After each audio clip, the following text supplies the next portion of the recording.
They told me quiet was safer, but truth started knocking at the door. Blue lights in the rear view, but my soul ain't running no more. I was walking through the smoke where the lies get sold. Silver tongue shining, but the heart stayed cold. They dressed up chains like freedom, called the dark new light. But I heard a voice in scripture cutting clean through the night. They said don't ask questions, just follow the sound. But the truth don't fear the courtroom, and the word don't back down. So I opened up the pages, let the fire testify. Every crooked little shadow had to step into the light. So read me my rights, but read them from the book. No more poison in the water, no more bait upon the hook. If the world wants my confession, let heaven take the stand. I put my hand on the Bible, not the lies of man. You have the right to remain silent. Anything you say can and will be used against you. You have the right to the Bible. You have the right to truth. You have the right to knowledge. You have the right to see. You have the right to walk away from lies and corruption trying to keep you on your knees. You have the right to the Bible. You have the right to truth. No chains on my soul tonight. The word came breaking you. Now let the record show I ain't scared of the case. Truth got scars, but it still got grace. Cross-examine every claim, every whisper, every tone. If it can't face the light, let it fall on its own. They can spin that script, they can dress that crime, but wisdom keeps rhythm with eternal time. I ain't buying cheap peace from a crooked booth. I need living water, I need bone deep truth. No more fear in the hallway, no more sleep in the cell. I heard bells from the chapel ring louder than hell. When the sirens start screaming, I don't break, I pray. Because the truth is the door, and the word is the way. So read me my rights, we'll read them with fire. Let the Bible be my witness, let the truth take me higher. If the world wants my silence, let the heavens reply. Every lie meets a verdict when the word walks by. You have the right to remain silent. Anything you say can and will be used against you. You have the right to the Bible. You have the right to truth. You have the right to knowledge. You have the right to see. You have the right to walk away from lies and corruption trying to keep you on your knees. You have the right to the Bible. You have the right to truth. No chains on my soul tonight. The word came breaking through.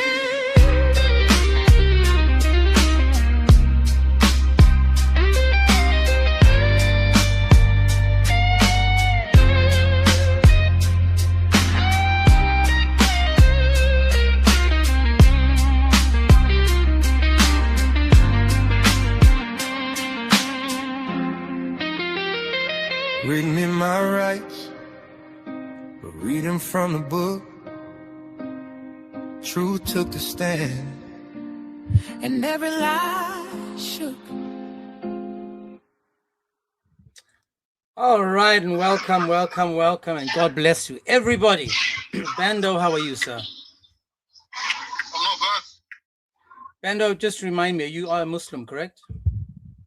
Yeah, I'm Muslim, yeah. All righty. So the question would By be... the looks of it, you look also Muslim as well. You look like a niqabi.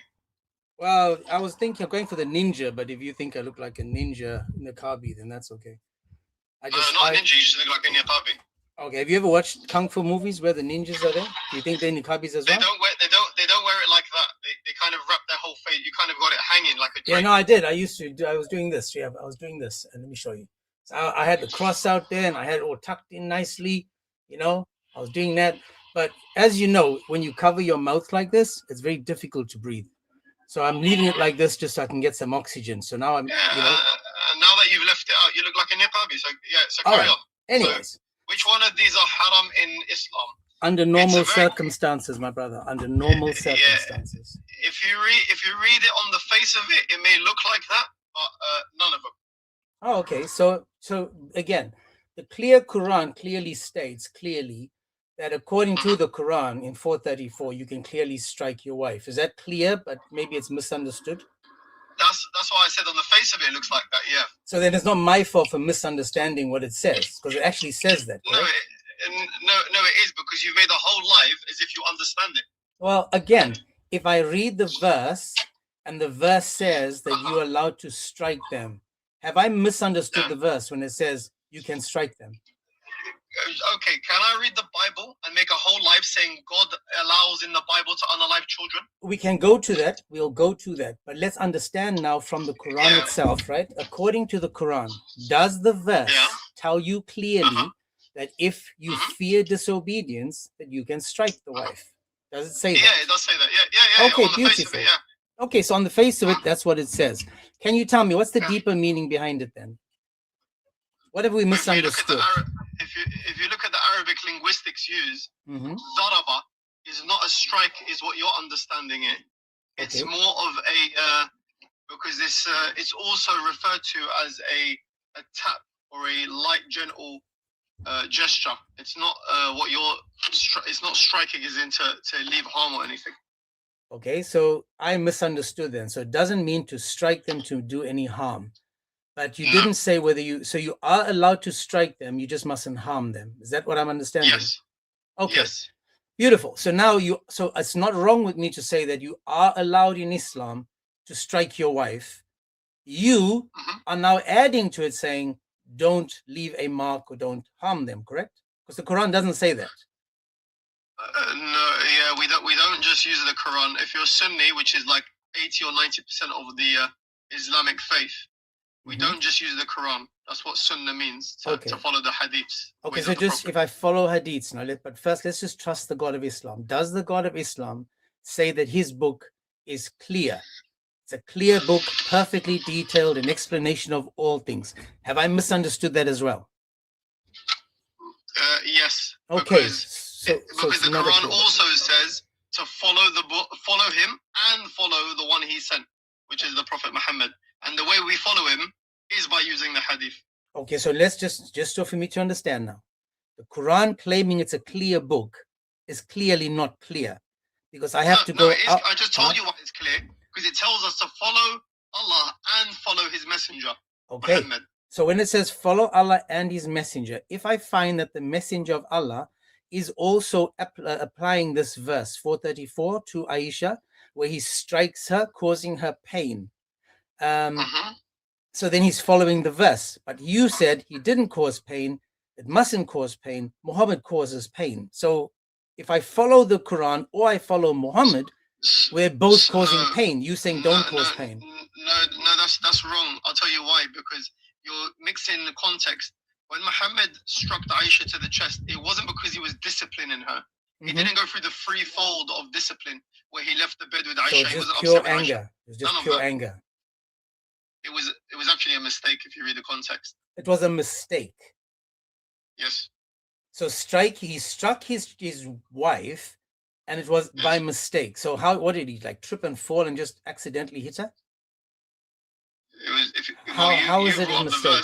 You tell me what went down. You tell me. Well, she followed him, right? And then he came back and he said to her, "Was that you I saw following me?" And she said, "Yes, it was me."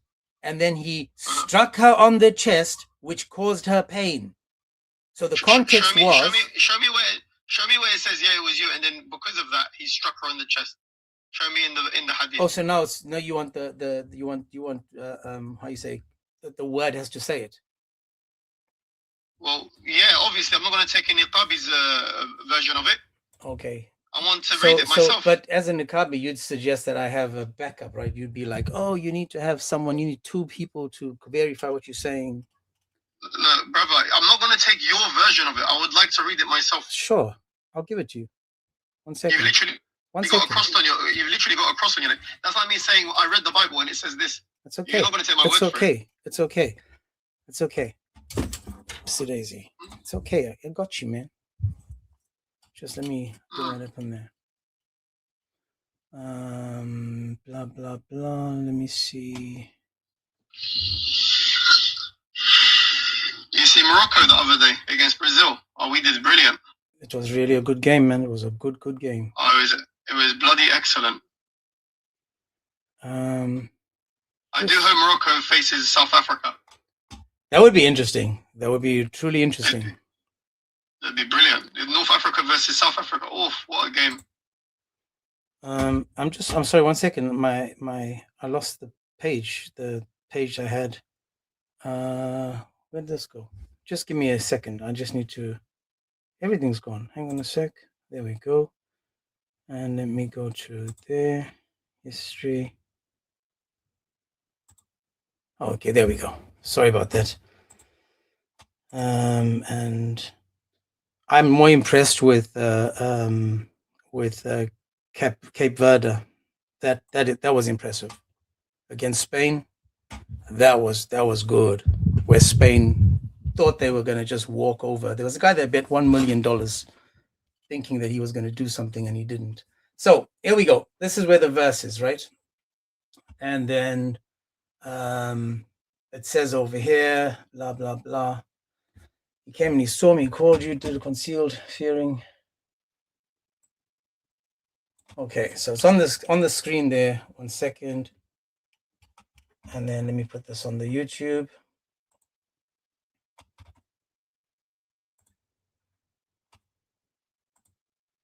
Alrighty, so I'm going to read the whole thing for you guys. In fact, not the whole thing, I'll just get to the point. So Muhammad leaves the house, he goes somewhere, Aisha follows him. And then he came to the house and I came to the house. I, however, preceded him and I entered the house. And as I lay down in bed, he, the Prophet, entered the house and said, "Why is it, O Aisha, that you are out of breath?"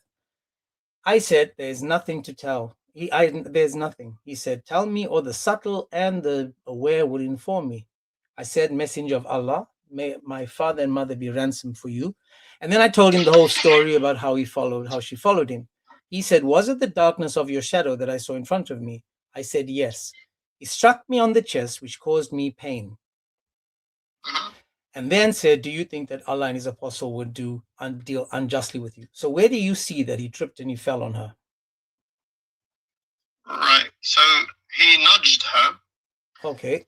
Right, or pushed her, and he didn't mean to cause her pain. And the reason why I'm saying you're taking this out of context is because the Quran, when it says to strike your wife, it goes through 3 folds of stages before you strike her.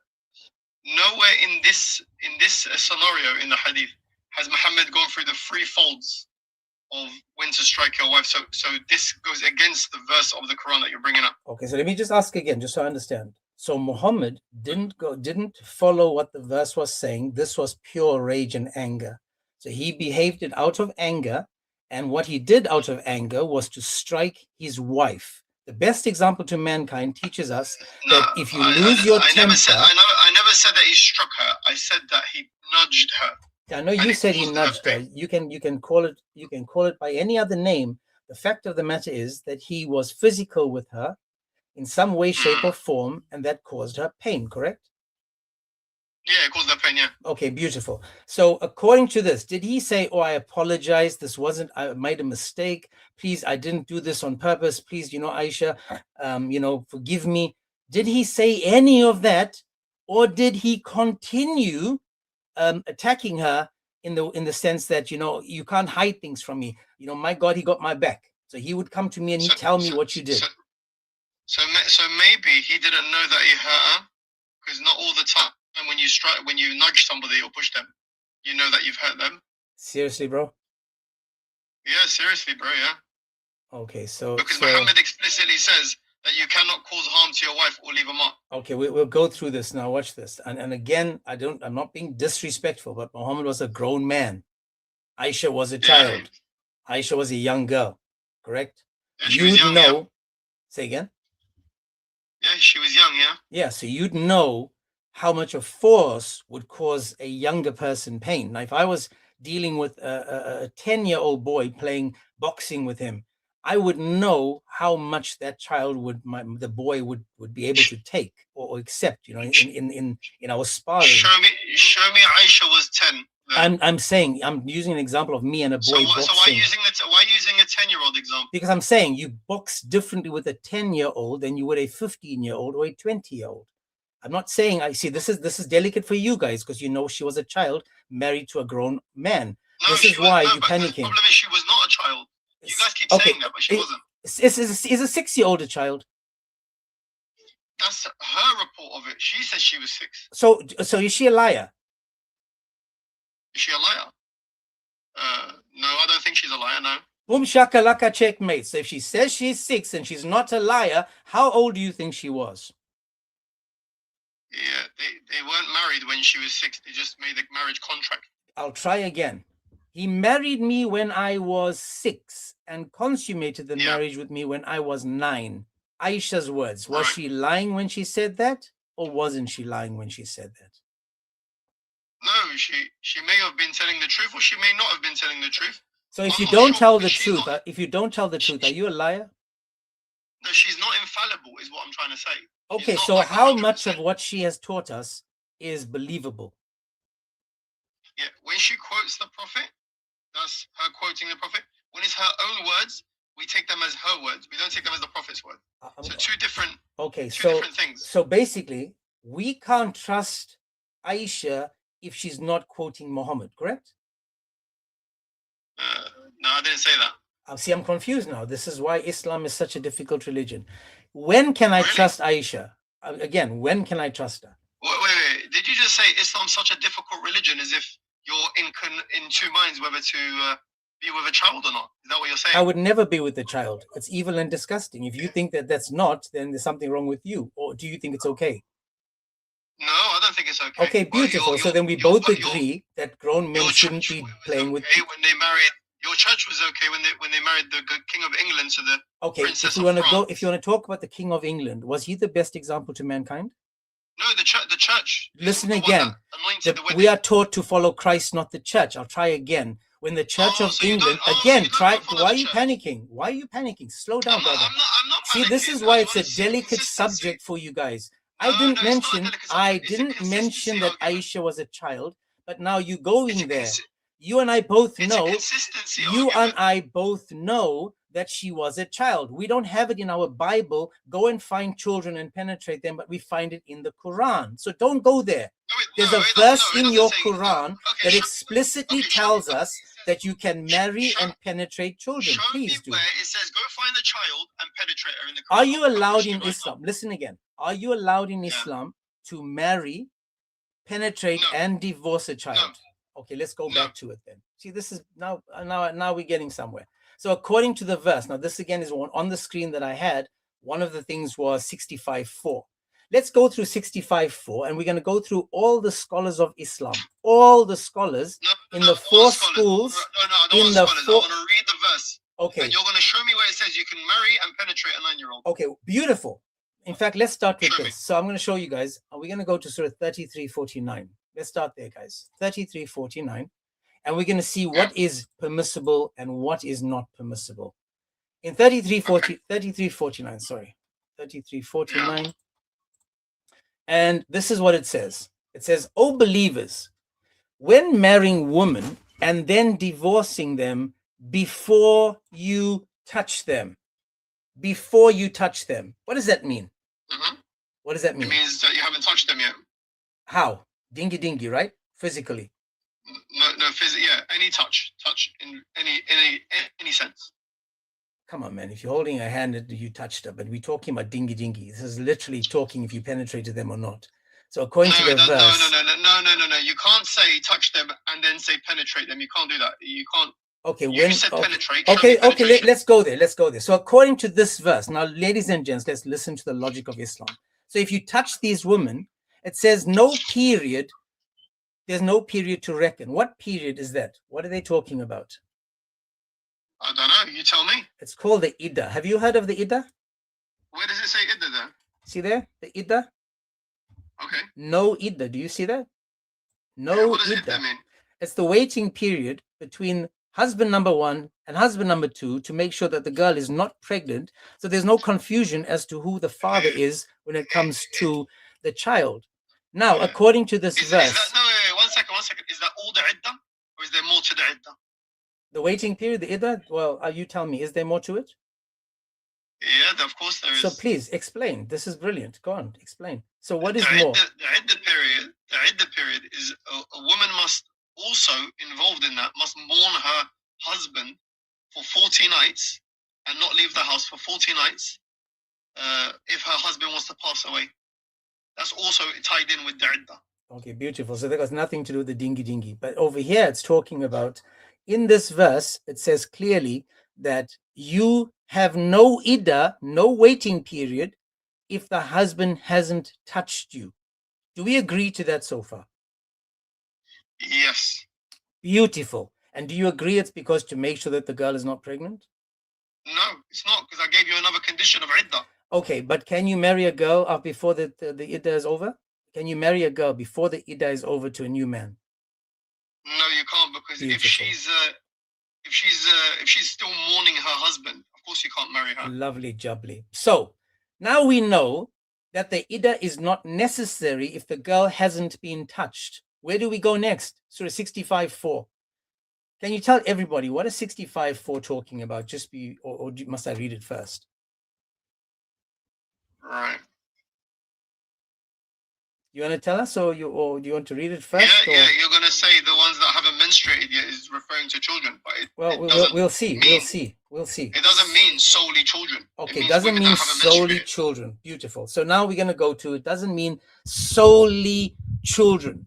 Okay, doesn't mean solely children, but you agree that it can also mean children.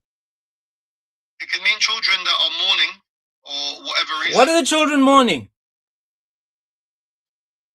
No, wait, hold on. The death of their husbands? I love the way you put children in there as if it says children. Try again. Dude, what are these children mourning? The death of their husbands? What children? When did it say children? I asked you, can this also include children? You said yes, those that are mourning, and you kept quiet because you realized you cooked yourself. I'll try again. I said, can, my brother, listen.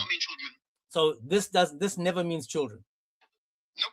Okay, so now we've got a guy saying this does not and never has meant children. Perfect. Nope. Are you Quran only? No, I take hadith. You take hadith and tafsir, correct? No, not tafsir, I take hadith. Beautiful. So he doesn't take tafsir, he only goes to hadith. Just by the way, how old was Aisha when she was married? She claims to be 9. No, she was married at 6. Yeah, you're conflating the marriage contract. Okay. Was she 6 years old according to her when she was married? How old was Mary when she got married? Nobody knows. Yeah, she was 12. Show me. I got the Bible here as well. You can show me the Bible verse, right? You show me the Bible verse. Not the Bible verse. Oh, okay. So it's not in the Bible verse. Okay. So does the Bible mention that she was? Again, I know the deflection is because, guys, I know that you're embarrassed about this, right? I know you're embarrassed about it.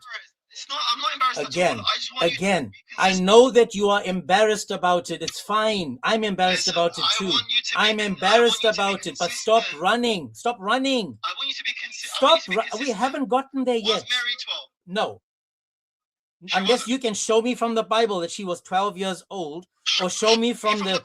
Again, listen, stop panicking, bro. Stop panicking. It's okay. Stop panicking. It's okay. It's okay. Dude. What is wrong with you? What is wrong? 65:4. 65:4. The verse I am on. The verse I am on right now is allowing you to even marry them before the age of 9. This is why you don't take the tafsirs. Nowhere in that verse does it mention marriage. Okay, never mind. It's okay. Look how stupid it has to be. What is the chapter heading? What is the chapter heading? Divorce. Okay, must you get married first before you get divorced? Yes. Boom shakalaka. Thank you. So now you have to get married first before you get divorced. The girls that are getting divorced over here. Let's go slowly. Let's go slowly. Listen, you're not letting nobody talk. Is the rule for divorce or for marriage? Tell me when you're done, man. Is the rule that you're bringing up in that verse, is it for divorce or is it for marriage?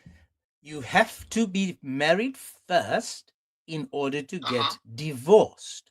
These are the rules about getting divorced. How long is someone to wait before they remarry? This is why I'm taking you with baby steps according to the verse. You can't divorce if you're not married, and there's no iddah if you haven't hid her. So these women in this verse over here, all of these females in this verse have already done the dingy, or else there's no need for an iddah. Do you understand that? Yeah, there's many tafsirs on this, and some scholars say. But you don't take tafsir. I'm sorry, hang on. You don't take tafsir. You're not listening. But you don't take tafsir. Yeah, many scholars say, because you're going to go to one particular tafsir. Okay, I'll go to several. Might be wrong. I'll go to several. Watch. Let's go to several. Let's go to several. Who was Ibn Abbas? Yeah. Ibn Abbas was somebody who tafsired the Quran. But anyway, so... Hang on, slowly. Isn't he the ink of the Ummah? Slow down, bro. Isn't he the ink of the Ummah? Well, you're not letting me speak. But you're jumping. I want to go slowly. Let's go to the tafsirs. Isn't Ibn Abbas the ink of the Ummah, the cousin of Muhammad? Oh my God. Brother, listen. There is a tafsir where it's talking about people that joined Islam that were already married. And Can we read? And this ruling is for divorce conditions amongst those men. Can we read? Are we okay to read? Okay, mashallah. Thank you so much. Let's read. It says, as such of your women who have despair of menstruation because of old age. So now we know that the first group is those that are of old age. If you're in doubt about their waiting period, the waiting period shall be 3 months. Upon which another man asked, O Messenger of Allah, what about those who do not have menstruation because they are what? Too young. Those that are too young. With those who do not have it because of young age. So now it's as clear as day, because of young age. Their waiting period is 3 months. Now we know why they have not yet menstruated. In the verse says, lam, not lan, lam. They've never reached the years of menstruation yet. Third group, those who are pregnant. Let's go to Jalalain. It says, as for those women who read blah, blah, blah, in instances no longer accept to menstruate, if in doubt about their waiting period, their prescribed shall be 3 months, and also for those who do not yet menstruate. Why? Because of their young age. Boom shakalaka. Let's go to Ibn Kathir. Those that have not reached the years of menstruation. Those that have not reached the years of menstruation. Who are they? The same for the young, the child. Let's go further. Watch this. We're going to go to Maududi, and I want you to see what Maududi says, right? Maududi breaks it down even better, telling you that there is nothing that can stop you. It says, here one should bear in mind, I'll just over here, right? I want you guys to pay attention. Here, one should bear in mind, let me just up there. One should bear in mind the fact that according to the explanations given in the Quran, the question of the waiting period arises in respect of the woman with whom marriage may have been consummated. For there is no waiting period in the case of divorces pronounced before the consummation of marriage. This is talking about 33:49 that we read. Therefore, making mention of the waiting period for the girls who have not yet menstruated clearly proves that it is not only permissible to give away the girl at this time, at this age, but it is also permissible for the husband to consummate the marriage with her. Now, obviously, no Muslim has the right to forbid a thing which the Quran has held permissible. According to the verse that I just read now, and according to the tafsirs that I just read, do you now agree that this is talking about prepubescent girls, and that if Allah says something in the Quran, you're not allowed to go against it? What the hell? Are you saying that the tafsir is saying what you can and cannot do in the Quran? Oh my gosh, dude. I just read for you tafsirs. Would you like to just talk about them, explain them to me? So I've given you 4, I think 3 or 4, and each of them talked about young, that are too young, have not yet reached the menstruation age, and you're talking about marrying and divorcing them. I'm asking you, according to these scholars of your Islam, Are they liars like Aisha was when she wasn't talking about what Muhammad said? No, I think you're reading it all wrong. That's what I think. Let's read again. I think Watch this. in I'll read Islamic it again. jurisprudence- I'll read it again. in- Watch. In Islamic jurisprudence, My brother, let's child read marriage it. is not allowed. Therefore, making mention of the waiting period for the girls who have not yet menstruated. That's one. Over here, this again. It says, Ibn Kathir, the same for the young who have not reached the years of menstruation. Let's keep going. Jalalain, and also for those who have not menstruated because of their young age. Let's go, one more. Ibn Abbas, because they are too young because of young age. I'm asking you, did I make it up or am I reading what the scholars of Islam have given me? Okay, one second. Let me find something. 1 second. Before you find something else, let's talk about what I just showed you. Do you agree now that I am reading, because that's all we do, we just read, that I'm reading what your scholars have given me?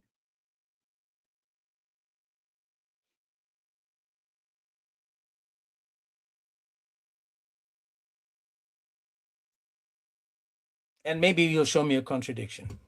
Maybe we'll just get a contradiction. You never know what we're going to get next. Hey, God bless James. God bless my dog. Why is this, bro? I joined the live randomly, and this is the topic. These people, bro. I'm gonna be on mute for a bit because I can't listen to this topic. Well, he I didn't mention the age of Aisha. I was talking about 434, and then we ended up over here. So I'm just following his footsteps. It's funny that it's just all about how Aisha got struck in the chest. He agrees. He says it was a mistake. It was a mistake. But you didn't see him say, "I'm sorry, Aisha. Oh, I apologize. Oh, I didn't mean to do that." Showing that he can be humble and respectful to her. That would have been a brilliant lesson. Imagine Islam showing Muhammad was so compassionate to Aisha after striking her in the chest. Nope. Why didn't Jesus say sorry for calling that woman a dog? If you don't understand why he did that, then don't go there. I will go there.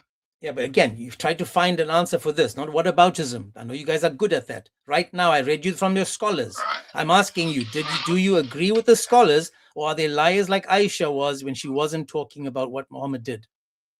Yeah, I disagree with any scholar that says you can marry a child. And Aisha was 6. Right. I've got Okay. nothing wrong with marriage contracts, by the way, especially when two royals are getting married. It doesn't matter. He's not are they the best examples to mankind? Okay, watch this. Watch this. Banco. Watch this. Do you if let's say she was 9, do you agree that Muhammad is still the best example in 2026? Of course. And the law of Islam does not change. So in 2026, his behavior will still be the best example, correct? Yes. So if Muhammad came to your house now with his 9-year-old that he was sleeping with and asked you if he can have a room, would you be okay letting him in your house with your daughter, your wife, your mother, your mother-in-law, whoever's in the house? Would you be okay with him shacking up with a 9-year-old in your house, giving him a bedroom and a bed? Would you be okay with that? What kind of an example is this? Your prophet. Would you be okay with Jesus calling your mom a dog? If in the context you understood it, you might have you wouldn't ask such a stupid question. Answer the question I asked, not the one I didn't ask. Don't answer the question I didn't ask. I'm asking you, since your prophet is, again, why are you panicking? No, I don't. I know you're going to run. I want you to answer the question I asked. Answer the question I asked. Would you give Muhammad a bed and a bedroom to penetrate his 9-year-old wife in your home? I'm okay with that, because you don't understand the concept. You don't understand. You don't understand how he's what. Okay, oh God, my gosh, dude, Banco. Let's do that after this. Let's do that. No, listen. Let's do that after this. Okay, after this. Answer the question. Are you, Banco, okay with? You're Indian. It's Bando. Sorry, Bando. Yes. Sorry, Bando. It's okay, my man. It's okay. Don't panic. I understand. This is what Muhammad does to people. Are you? There's a question I want you to think about and answer.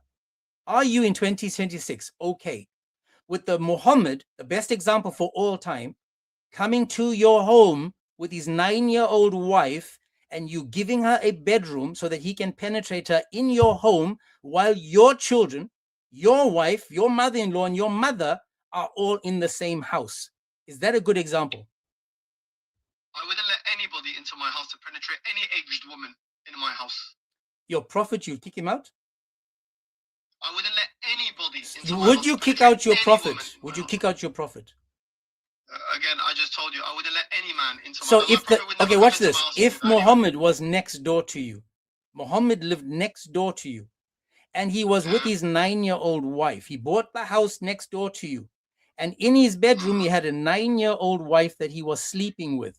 Is that a good example to your wife, your daughter, your mother, and your mother-in-law? Is it a good example? Yeah, he's the best example for mankind. Is that a good example? You're mixing two societies. Answer the question. He's the best example for all man, all time. I am answering the question. You don't like my answer?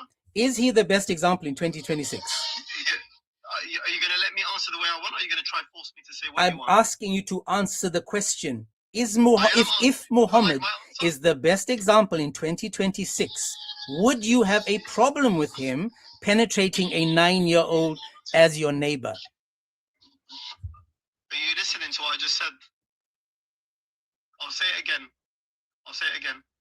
If you're mixing two societies together, for example, the modern society, where homosexuality is okay, and then pre-Islamic society or pre-Christian society, where stuff like homosexuality isn't okay, how can you conflate the two? How can you mix Did I ask you anything about homosexuality?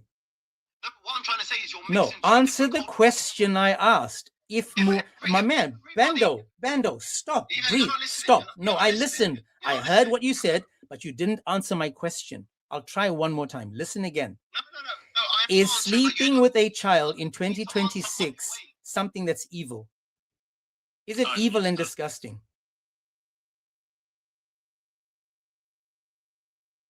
So what happened?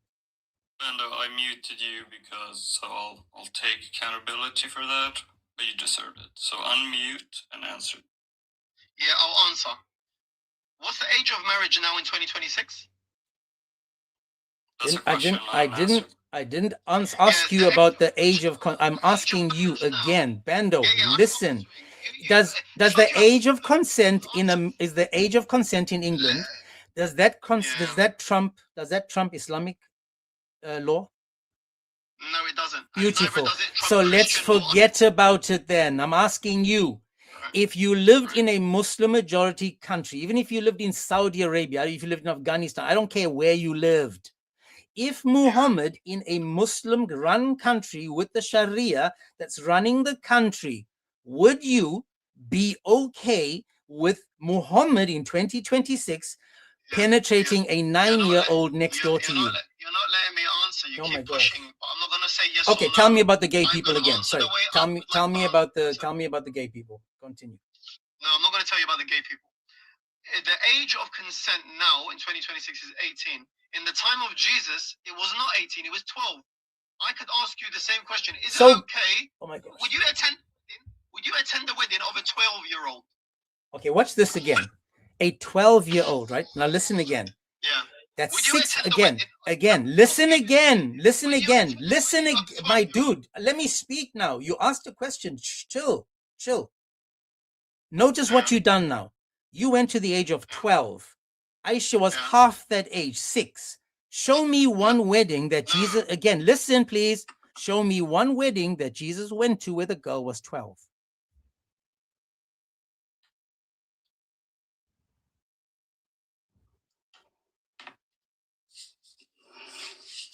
By the way, I've said this before. All of this manifesting and stuff, it's a implicit concession that this is disgusting. So they know it in their soul, but they have to, it is what it is.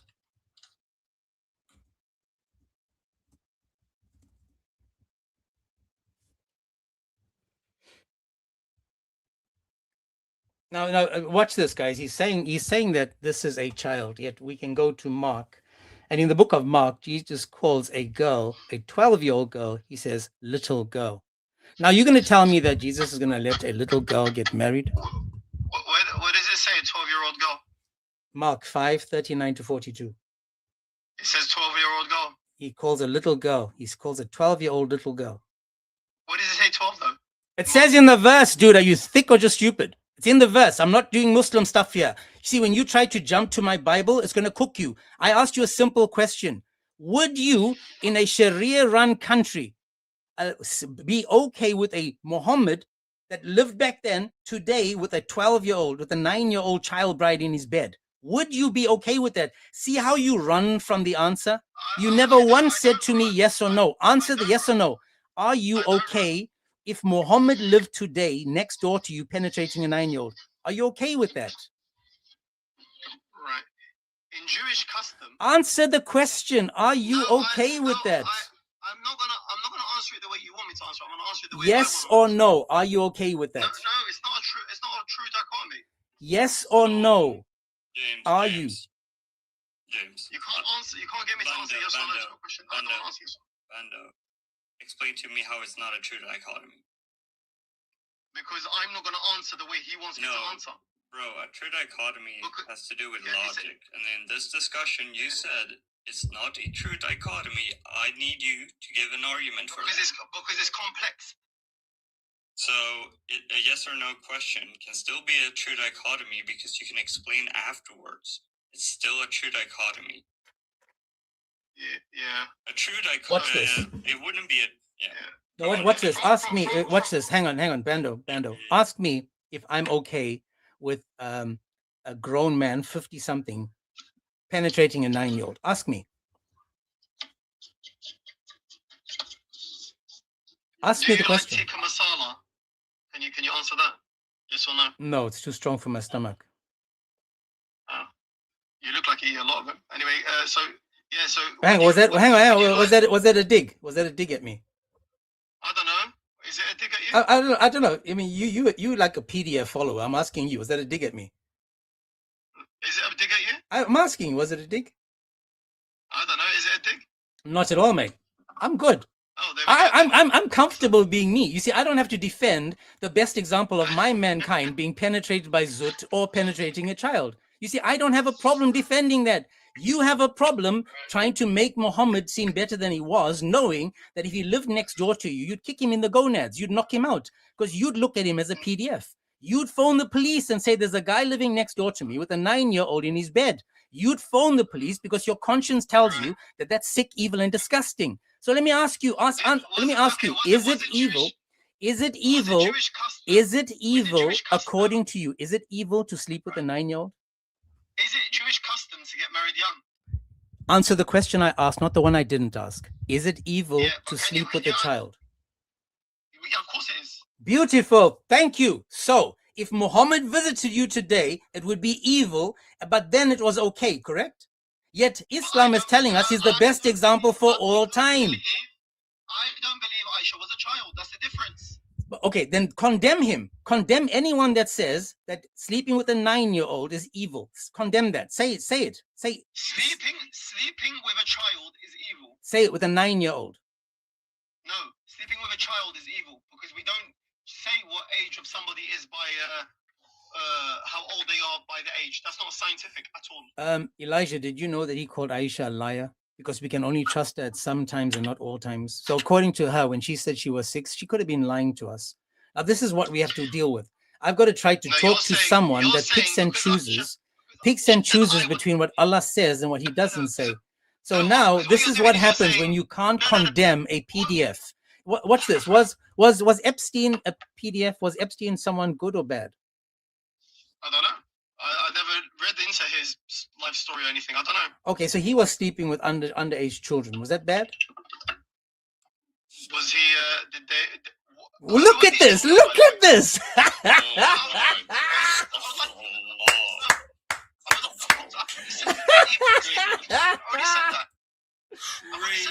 Oh my gosh!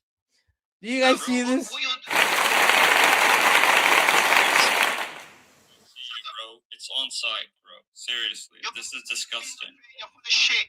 You're not going to do anything. Oh, look at now you're getting I'm upset. telling you, it's on Is this what happened when Aisha when Muhammad struck her in the chest? Is this how he behaved? Is this what happened? He accidentally couldn't control himself. It's on site when I see you. You mean it's on site when I see you? What does that mean? Yeah, you go learn. So this is what happens, guys. Notice how a Muslim finds it difficult to condemn a PDF. He has to, oh, I don't know what Epstein did, but you sure as heck know what Muhammad did. And now you're saying that the girl that said it is a liar. So try to make that make sense. Try to make that make sense. This dude thinks saying Indian or Indian Hindu is a bad thing. Hindi. Dude, you can call me the worst names in the world. Just don't ever call me a Muslim. That would be an insult to me. That is an insult to me, calling me a Muslim. That to me is the worst insult you can give me. So well done to you, mate. Well done to you. You Pakistani people, show us why we should never allow you into our cities, towns, and countries. You are a perfect example because you can't even condemn the PDF Mo for sleeping with a 9-year-old. You confirmed once again, of course you're Pakistani, Bendo. Definitely 100% Pakistani, bro. You 100% told us now that you can't condemn him. You can't look down at him and say to him, no, no, no. You're Pakistani, bro. You're not Moroccan. You're Pakistani. Definitely. Can't believe these people.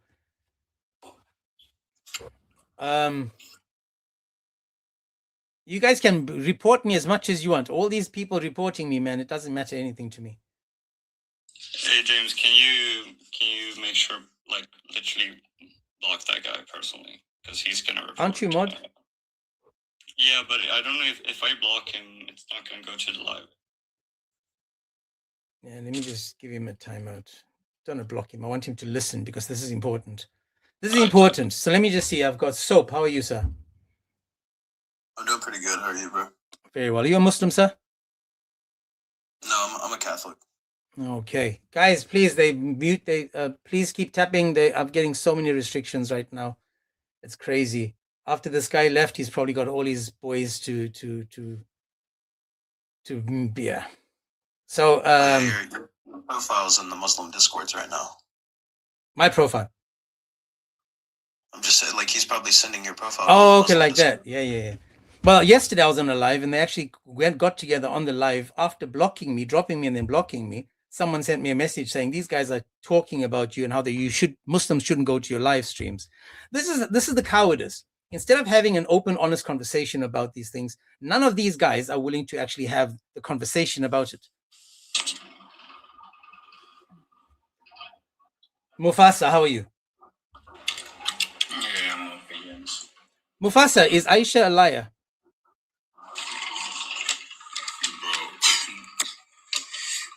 It came up and that's what came to your mind.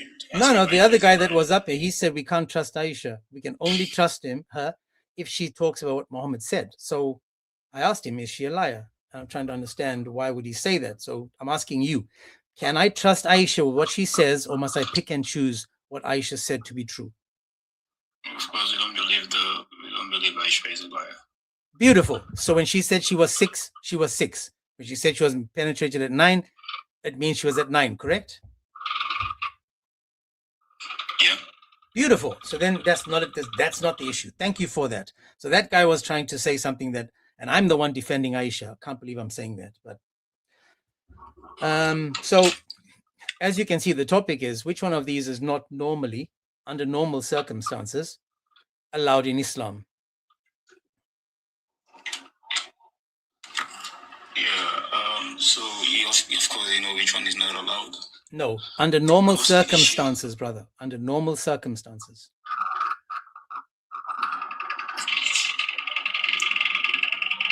You've got a lot of background noise there. Can you hear me? Yeah, but you've got a lot of background noise.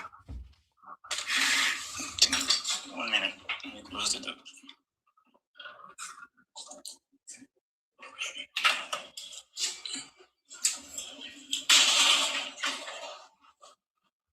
Is it better now? Still noise.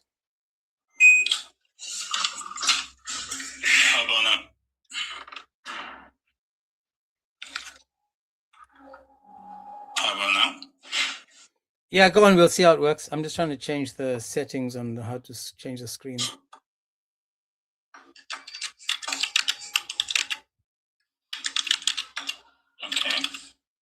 Okay, I'm not sure. Can someone tell me why it's not?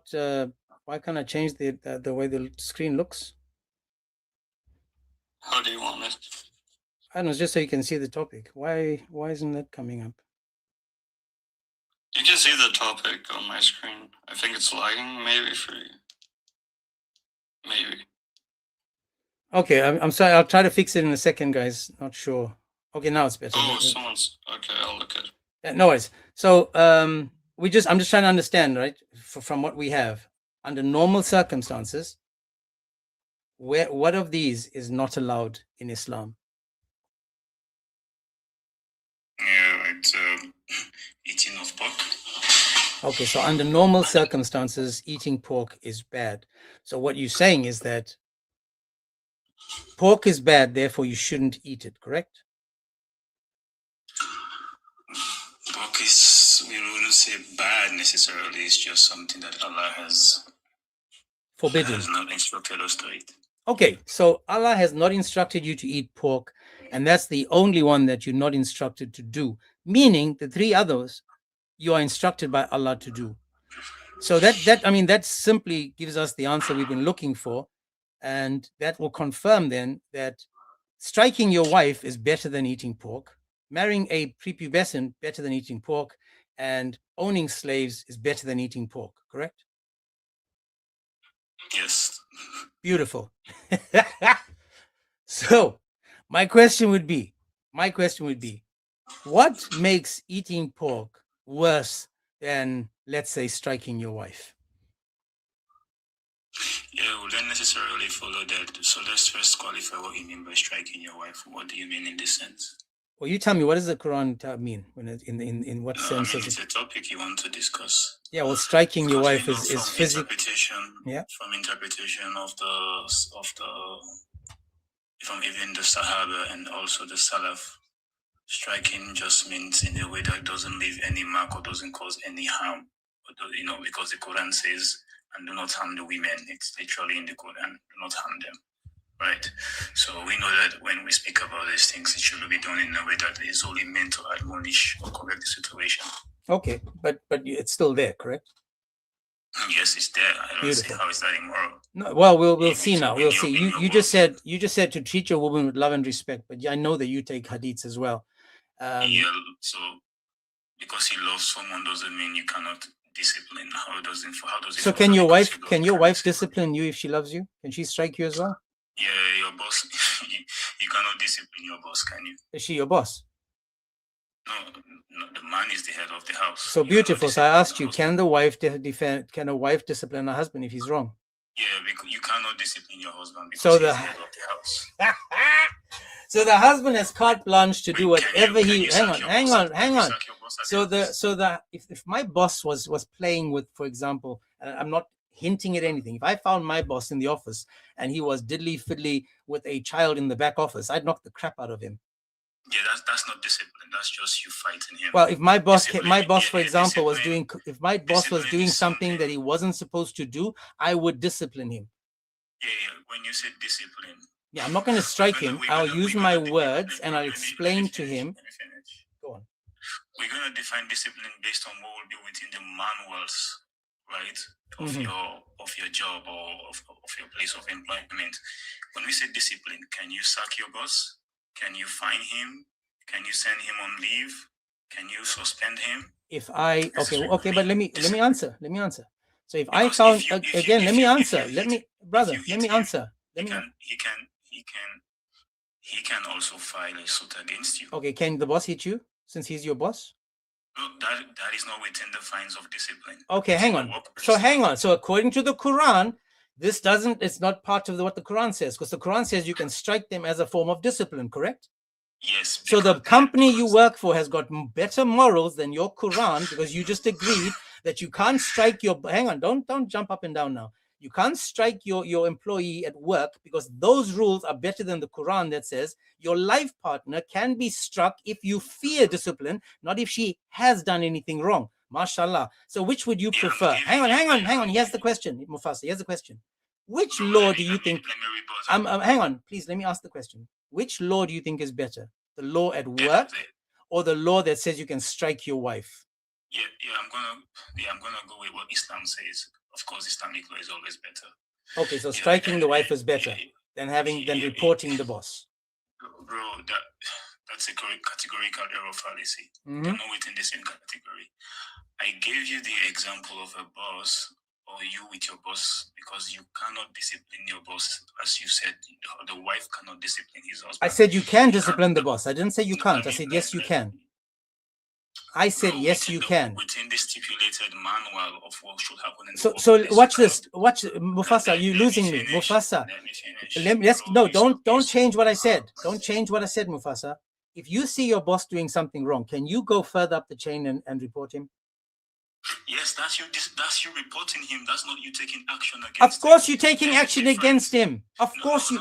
Okay, am I accepting his behavior? Am I accepting his behavior or showing that I'm not accepting his behavior? Yeah, you are not accepting his behavior. Beautiful. You cannot directly. Let me finish. You cannot directly do anything to him. You cannot say, "I'm going to dismiss you. I'm going to lay you off." Let me give you an example. Mufasa. No, let me give you an example, man. You lying because you can. When I was working in London, right? I worked in London. My boss was doing the white powder, and he wasn't in any fit state to do anything. He was my boss. I literally locked him in the office, kept him outside. I disciplined him by putting him there and then reporting him to the head, to the people above him. I literally locked him up in the office. And not only that, I even called an ambulance because I was afraid for how much he used. So I did something to show him that his behavior wasn't acceptable. Yeah. Oh my God, bro! I don't think you're tracking. You're not really tracking. What you did, you still had to report him. But when it comes to your boss and the authority he has over you, he can simply write a letter to let you go. He can simply just let you go. You can't. No, let me finish. But you're lying, bro. What are you lying? Let me speak, man. He has superiority authority. He has a superior authority over you, right? He has that authority. For you, you always have to report. You have to report him to his superiors for his superiors to take actions against him directly. You locking him out of the office is not in any way a discipline form. You're just protecting other people or protecting the office. Okay, let's just get back to this. Discipline has to do. Let me finish. You're taking too long. Discipline has to do with punishment for something that has been done, right? Yeah, he got punished for doing the white stuff, and he got punished. But here's my question: Can the boss at work, can he strike you? No, he cannot strike you because that is not within what is prescribed as discipline in the workplace. If your boss at your place of work now, as part of the discipline, was that he can strike you if he fears misconduct, would you work for him? If that is what if you sign for this knowingly, no, if you apply for the job and they say to you while you're sitting there that if the boss fears disobedience, and I'm talking now in 2026, if the boss fears disobedience, Mufasa, then he has the right to strike you. Would you say, "Oh, I'm ready to sign this contract and I want to work for you," or would you walk out and find yourself a different job? Yeah, if I find the contract, if I find the conditions of the contract attractive, I will definitely take it. Okay, I asked again. I'm talking about being struck. Think before you talk. Would you join that company if the boss can strike you? Bro, I said yes. If I'm satisfied, let me finish. It is the same with marriage. Marriage is not just. You have such a low self-esteem. I just want to get this out. I just want to get I want everyone. No, shut up. Listen, this is annoying. I hope everyone heard what he said. This is what he said. This is what he said. Right? Listen to what he said. If he finds the conditions, okay, he will join the company. Now, only an idiot will say, "I want to work for a company where the boss is okay to strike me." The only reason he said that is because he's trying to defend that in a relationship. Be quiet. I'm not done. I will let you speak in a second. Just wait. The only reason that he would say that is because he's trying to defend the fact that according to Islam, the woman enters into this marriage understanding that the husband has a right to strike her. Now, I know that Mufasa would never work for a company where the guy would just walk up to him and smack him upside the head and say, oh, I fear disobedience. He would never accept that, because unless he's not a man, not man enough. But now I'm just going to keep quiet. Listen, guys, listen to the Muslim logic as to how he would be okay with his boss striking him, and how when you enter marriage in Islam, you enter knowing that your husband has the right. Continue, Mufasa. Yeah, good. So this is basically a very false statement you're making, because that is not what is being said here. If you look at the Quranic verse, there are certain conditions that have to come before that. There has to be admonishment. There has to be some sort of distance, which can be a sign, and you can then listen, or you can take it up with your husband, or in this case your boss, as to why this is happening. And of course, you don't even have a problem with people being struck, because there are literally jobs where people, the sole purpose of the job is for you to be struck. You have boxers, you have people who enter slap contest. That is their job, for them to get slapped and paid for it. Do you have a problem with that? If you have a problem with that, why haven't you taken cardboards and written and be all over the place as to know people shouldn't be slapped for in this job as a job, but you have no problem with it? Okay, now my turn. Be quiet. My turn. My turn. My turn. No. You had your turn. You had your turn. Just sit down. Just sit down. I want everyone to listen to this idiot, stupid, dumbest explanation I ever heard. Oh, he entered a slap contest. Therefore, dude, that's the job. That's the job, you dumbo. That is the actual job. Be quiet. Be quiet. Sit quietly. Let me just educate you. Listen. If I enter a slap contest, it's because I'm going to get slapped.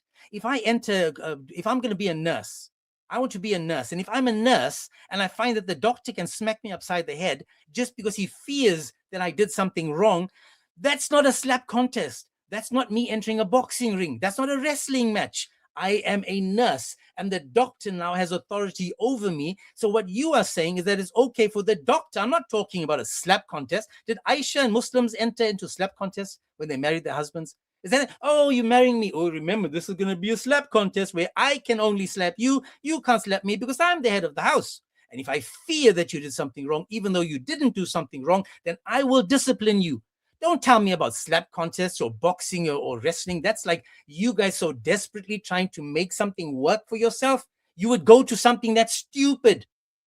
Now, can a doctor strike a nurse at work? Is that part of the job description? Definitely not. That wouldn't be part of the job description. Beautiful. Let me show you. Let me finish. But let me show you how you are not tracking. You're not tracking because definitely there is an instance where you accept that people could be slapped. And that is what I'm trying to show you. You literally do not have problem with people being struck. You just have problem with when or why they are being struck. But you don't have a problem with them being struck themselves. Or you have a problem with who is. Do you have a problem with women being struck in Islam, according to the verse? Do you have a problem that a woman should be struck? In the Sunnah, if it is what is described in the Sunnah, I have no problem with it. Okay, so I'm going to show you one. I'm going to read a hadith for you now where the girl was green. Again, I'll read a hadith for you. You can cry all you want there. You can sigh in it. What I'll do is I'll just mute you so I don't have to listen to you suck in air. Listen again. When we go to the hadith where the girl was beaten so badly that her skin was greener than her clothes, did we hear Muhammad condemn the man for the beating? No. Yeah, When Muhammad struck Aisha in the chest, did you say it's not from the beating? Yeah, I'm gonna ask again. Where in the hadith does it say it was because of the beating that she was green? Please bring Are you kidding me? Yeah, I have read the hadith, so that's what I'm asking you. Okay, so you saying that it came because she fell off the donkey? Yeah, it could be green because of several conditions. Yeah, I'm asking you. Give me the idea. Yeah, I am gonna respond. Right, she could be green from condition of dehydration or food deficiency. And when Aisha says, "I have not seen women suffer like they believe in women," she is talking in general, right? She's talking in general because of the situations that the believers were in at that time. So again, please bring the reference in the hadith that says she was green because she was beaten. Let's go through this slowly, because again, and this is so perfect, guys. And what's important is to understand, right? Now, this is Muslim logic. Remember this. So he wants to see the actual words where she was beaten. But I'm going to read the verse for you guys, and I'll show it on the screen as well. And we'll see what now we're going to read in context to 434, how Umar says we need to strike our wives. We're going to see how Muhammad strikes Aisha, and we're going to see that there's a trend going on over here, right? But he wants to see the word that he was struck. He said quietly, I'm going to read. These are separate. I'm going to read. All of these are separate situations. Okay, we'll see. They're not for. We'll see. Let me just, how do you get this off there? 1 second. There we go. So, you know what, James? You know what, James? His microphone magically just got turned off. It wasn't that somebody muted him. You know, it just magically turned off, and it doesn't necessarily. Could be a multitude of reasons why he just got muted. You know, it was just appeared. So let's read what it says, guys. It says Rifa divorced his wife, whereupon Abdur Rahman bin blah blah blah married her. Aisha said that the lady came wearing a green veil and complained to her, Aisha, of her husband and showed her a green spot on her skin caused by, what is that word? He's made to appear so. Yeah, that is not in the hadith. Go to the I'm Arabic. asking you, It's what not is the in word? hadith, What is bro. the word? It's What not is the in word? It's What, not in the hadith. what is the word though? What is the word? Yeah, it's in.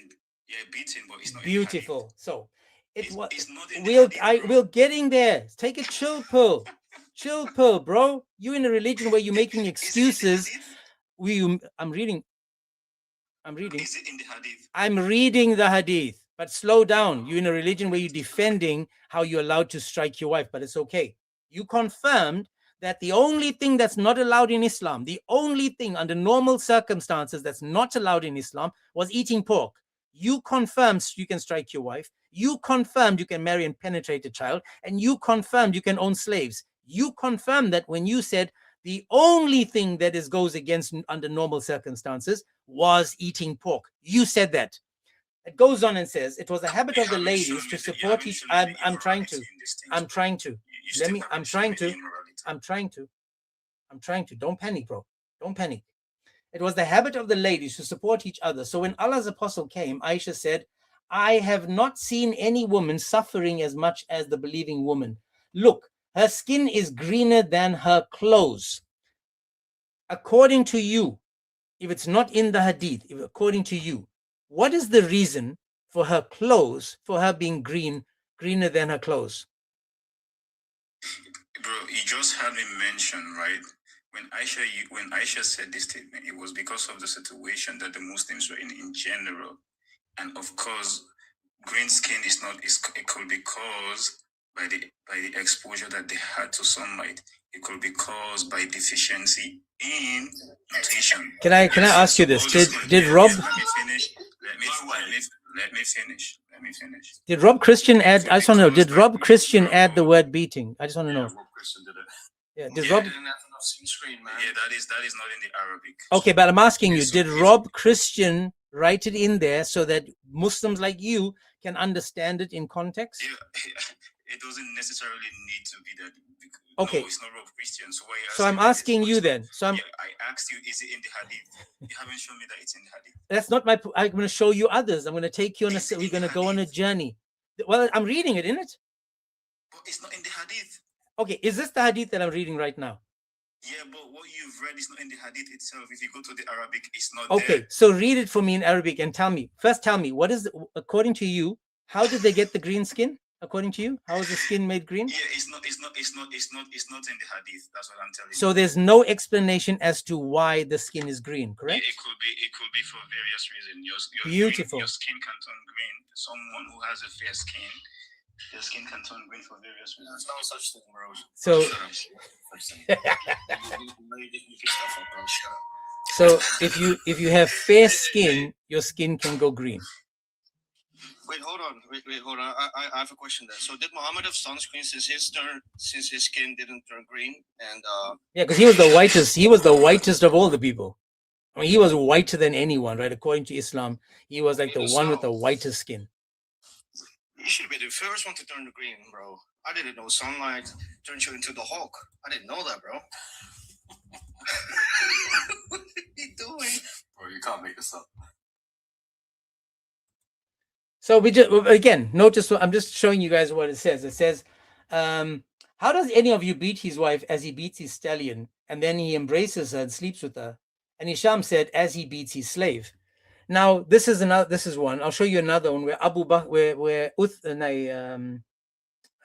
Umar says to Muhammad, "Dude, we need to be able to beat our wives. We need to be able to beat them, man." And I forget the hadith number. But yeah, we can see. So according to you, this is nothing to do with beating, but you can't tell me what is about beating.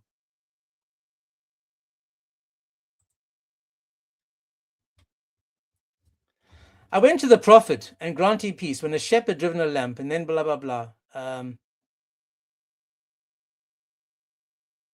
This again is talking about do not beat your wife as you would beat your slave girl.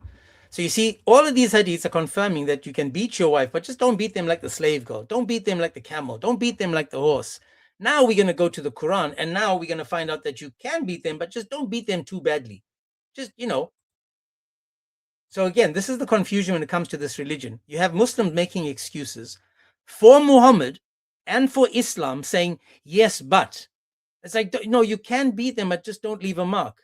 You must tap them lightly, but this is not what it says in the book. The clear book tells you that the women were treated so badly that their skins were greener than the clothes they had on.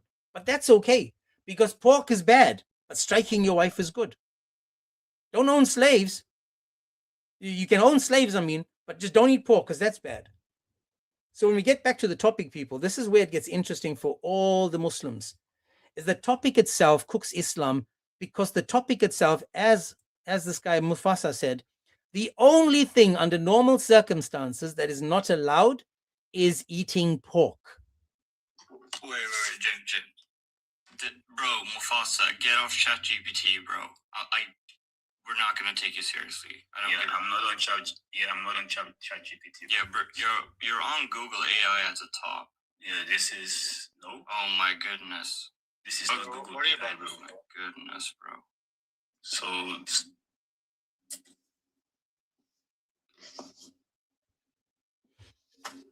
I'm just trying to work out what's going on over here. Are we saying that it's okay to beat your wife or not?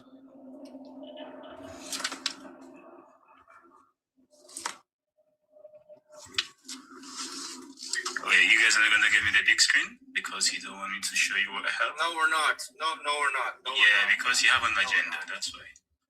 No, it's because you're being an idiot. That's why. Yeah, so showing you proof is me being an absolute What idiot. what evidence, guys? What evidence? I'm trying to know what evidence are you going to bring first, my man? Yeah, give me a big screen and I can show you, bro. Okay, I'm gonna give it to you because I want to give it to him. It's okay. I got nothing to hide. I got nothing to hide. I want these guys to show us exactly. 279. Thank you so much. Yeah. So a woman's skin turning green is usually a harmless external stain. It can also indicate underlying. So you had to go outside of Islam. You had to go outside of Islam to try to get it. Oh my God! So hang on. What did the hadith just say? What? No. What you did? What you did? Watch what you did. In the hadith itself. Did it say because of malnutrition? Did it say because of the heat? Because according Mufasa, stop. Listen. According to Islam, wasn't Muhammad like the whitest person to ever live?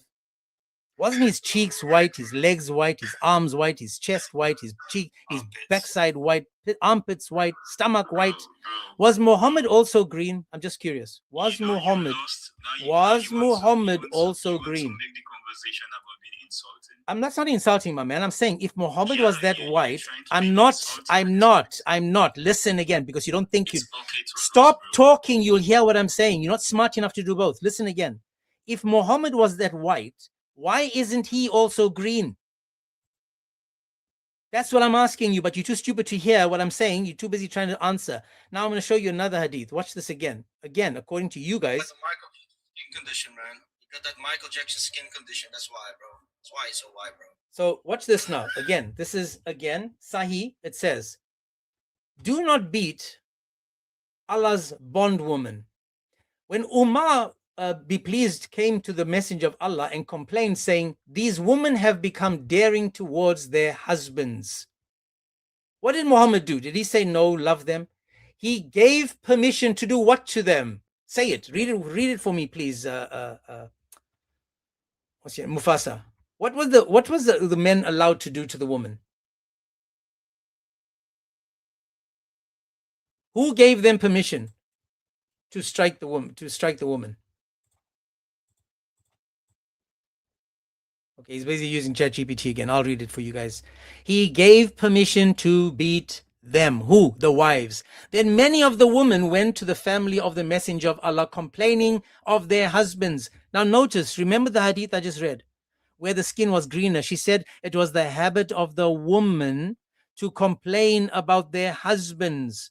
So who did they come to? They came to the family. They would come to Aisha. So according to the hadith we just read, the reason that they were green was because the husbands were given permission to strike them, to, according to the verse, beat them. Then many women went to the family of the messenger of Allah complaining of their husbands. And the prophet said, many of the women have gone around, blah, blah, blah. Now watch this. Remember what it says. He was allowed to beat the wives. And we're going to go quickly just back to the green skin. Notice the woman went and complained. The women were complaining of their husbands because Muhammad gave permission for them to be beaten. Now watch this.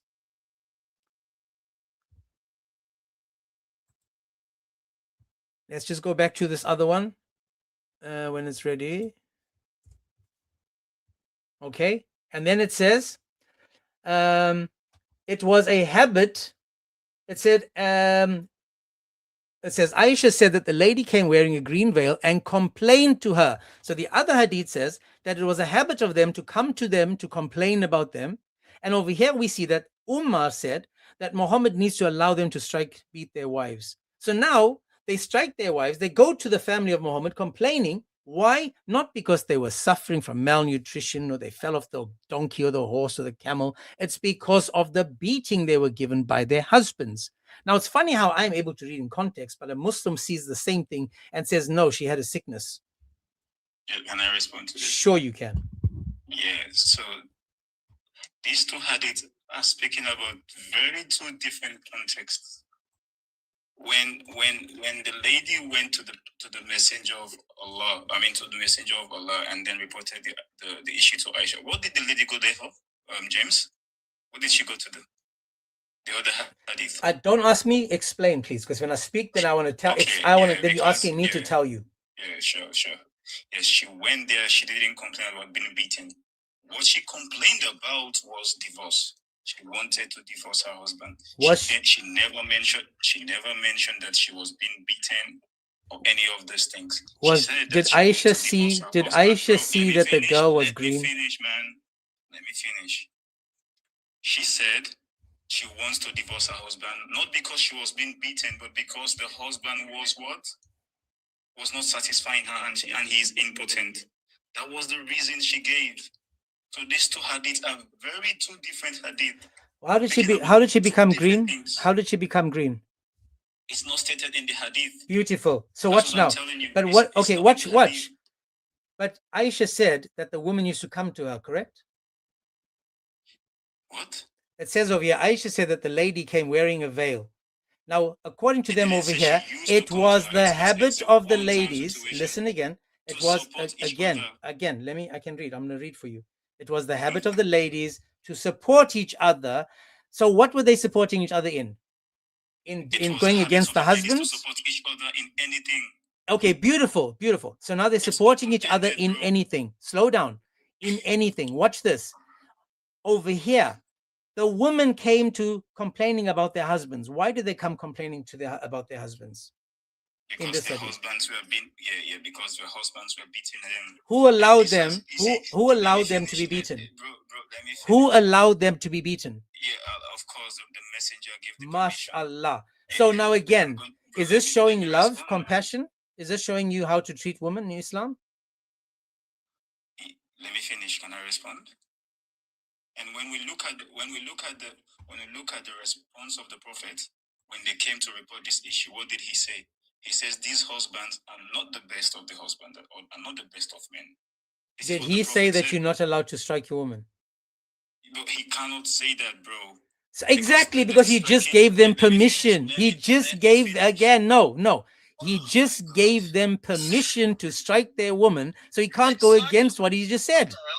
Yeah, he gave them permission to strike them, but not to cause them bodily harm. Show that to me. Show it to me. Where do I find that, Mufasa?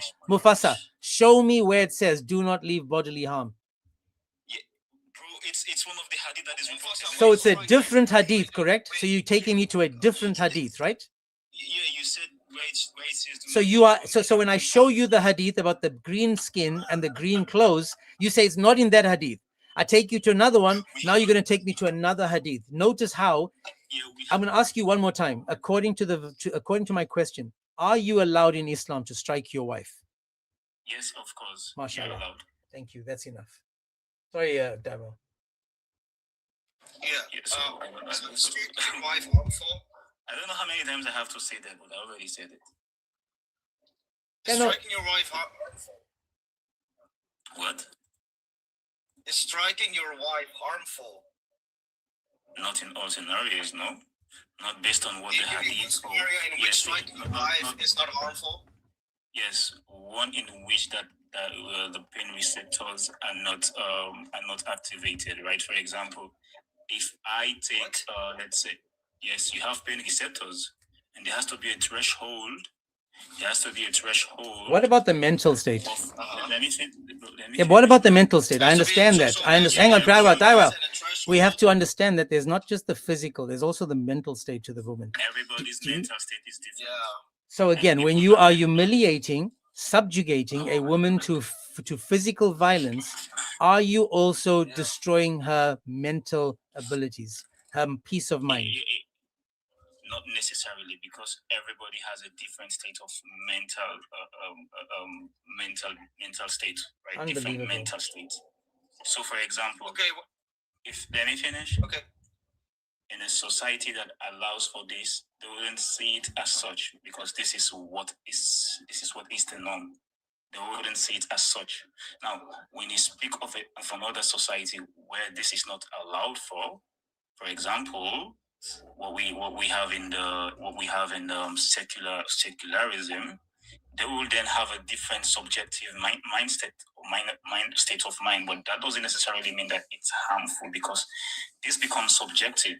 Everybody responds differently to things, because everybody has a subjective. Right. Everybody has their own way of thinking. So that's it. Right. So if right. Can the wife strike you back? No, of course not. No. So how would you feel if she struck back? Yeah. How would you feel? Yeah, the wife cannot strike me back because she does not. I didn't ask that. I asked how would you feel if she struck back? Would that bruise your ego, Mufasa? Would that bruise your ego? If she strikes me how back? would you feel if she struck back? Yeah, I'm asking you, what would that do to your mental state? If she gives you a middle finger and then she backhands you in the face, how would you feel? That wouldn't necessarily follow that. I'll have to feel some type of bad way. No, right? I can take it. Let me again, Mufasa. Just Mufasa. No, Mufasa. Stop, Mufasa. I need you to stop and listen. Stop talking and listen. You're sounding quite silly right now, right? I want you to listen to this. If you do something to a grown woman, now if it's a child, that's different. Not really, but if you do this to a grown woman and you strike her, you discipline her like she's your child, not only is there physical abuse there's also mental and psychological abuse that she's going through. Something Muslims have no idea about, right? Because you're Muslim. Now, again, it doesn't matter whether you think you've caused any marks on her, you've left mental scars on her. But I'm okay with you so far. So far, you've agreed. I'm not done. I'm nearly done. I'm agreeing with you that, as you said, the only thing that is worse than striking your wife is eating pork. In fact, striking your wife is better than eating pork. Sleeping with a child is better than eating pork. And owning slaves is better than eating pork, according to you. So well done, my man. There's nothing more you need to say. That would be a category error fallacy, because these things don't fall under the same category. The reason why you can strike your wife is different. Let me finish. is different from the reason why you cannot eat pork, or for the reason why you can own stale, or for the reason why you can have a So marriage. tell me, what is worse? Tell me which is worse. What is worse? What is the? Hang on. I need to ask this question. I need you to explain to me. Why is sleeping with a child? Why is sleeping with a child better than eating pork? I just said you committed a category error fallacy. So explain it. Explain sleeping with a child being okay in Islam, eating pork not being okay in Islam. Yeah, because this is something that is socially accepted within the society. We have seen it. Sleeping with a child is socially accepted in society, ladies and gentlemen. Let me finish. Yeah, no, I'm just repeating what you said. I'm repeating what you said. Listen, I'm repeating what you said when you said sleeping with a child is socially accepted in society. Mashallah. Yeah, let me finish. It's fine. It's okay. So we have within history and something that anthropologists have studied. By the way, let me bring this up. Let me show you this. 1 moment. How do I modify my green screen? Okay. Yeah, you do that, and I just want to. That would make it okay. Yeah, I just want to repeat So what you if everybody said. decided tomorrow, I'm sorry, James, but if everybody decided tomorrow that it's okay to sleep with kids, would that make it okay, Mufasa? Bro, 1 minute. Let me bring this up. Wait a minute.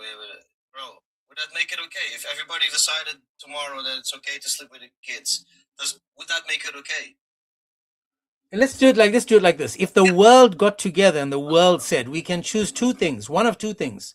One, we can stop eating pork and we can now sleep with children. Which one are you going to vote for?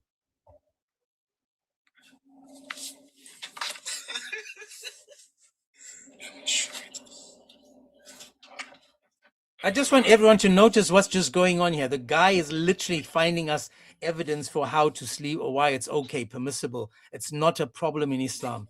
This is what happens, guys, when you allow these people in your cities. Keep them out of your cities. Deport them. Refuse them in your country. Yeah, I'm gonna answer. Yeah, answer it directly. Answer it directly. Yeah. We asked you straight dichotomy. This is a category. Yeah, this is a category error fallacy. One has to do with dietary, which basically you can restrict yourself, right? And one has to do with what society has done. Wait, Daiwal, 1 second, Daiwal. 1 second, Daiwal. I just want again, wait, hang on, dude. You must be able to have a conversation. Listen again. I'm looking at Islamic law. I'm looking at Islamic law. I'm not looking at what's going on in the middle of London. I'm asking you, Islamic law, is it above the law of England? Islamic law is the best law. Okay, so penetrating a child to you is more important and more responsible than... never mind. Thanks for coming, man. This is getting stupid. I just love how he just basically said that he wouldn't feel anything. He wouldn't feel any some type of way if his wife struck him back. Yeah, he previously mentioned like he would sign a job contract where it says the boss is allowed to strike him as a disciplinary measure, and James commented and said like, bro, you're kind of submissive, so that's another strike for this submissive personality. You know, please grow up, please be a man if you're really a man. What shocked me the most is that how nonchalant he was when it came to the fact that he has no problem that, and he's trying to make it into two different fallacies. You're saying I'm conflating them, I'm confusing them.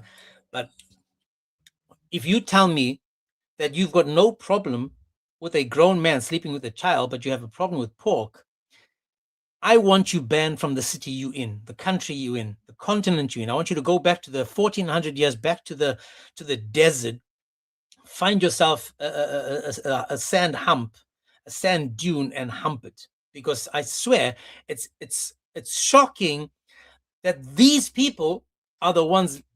In fact, it's good that they're showing us the truth of Islam. It's really true that this is how they behave.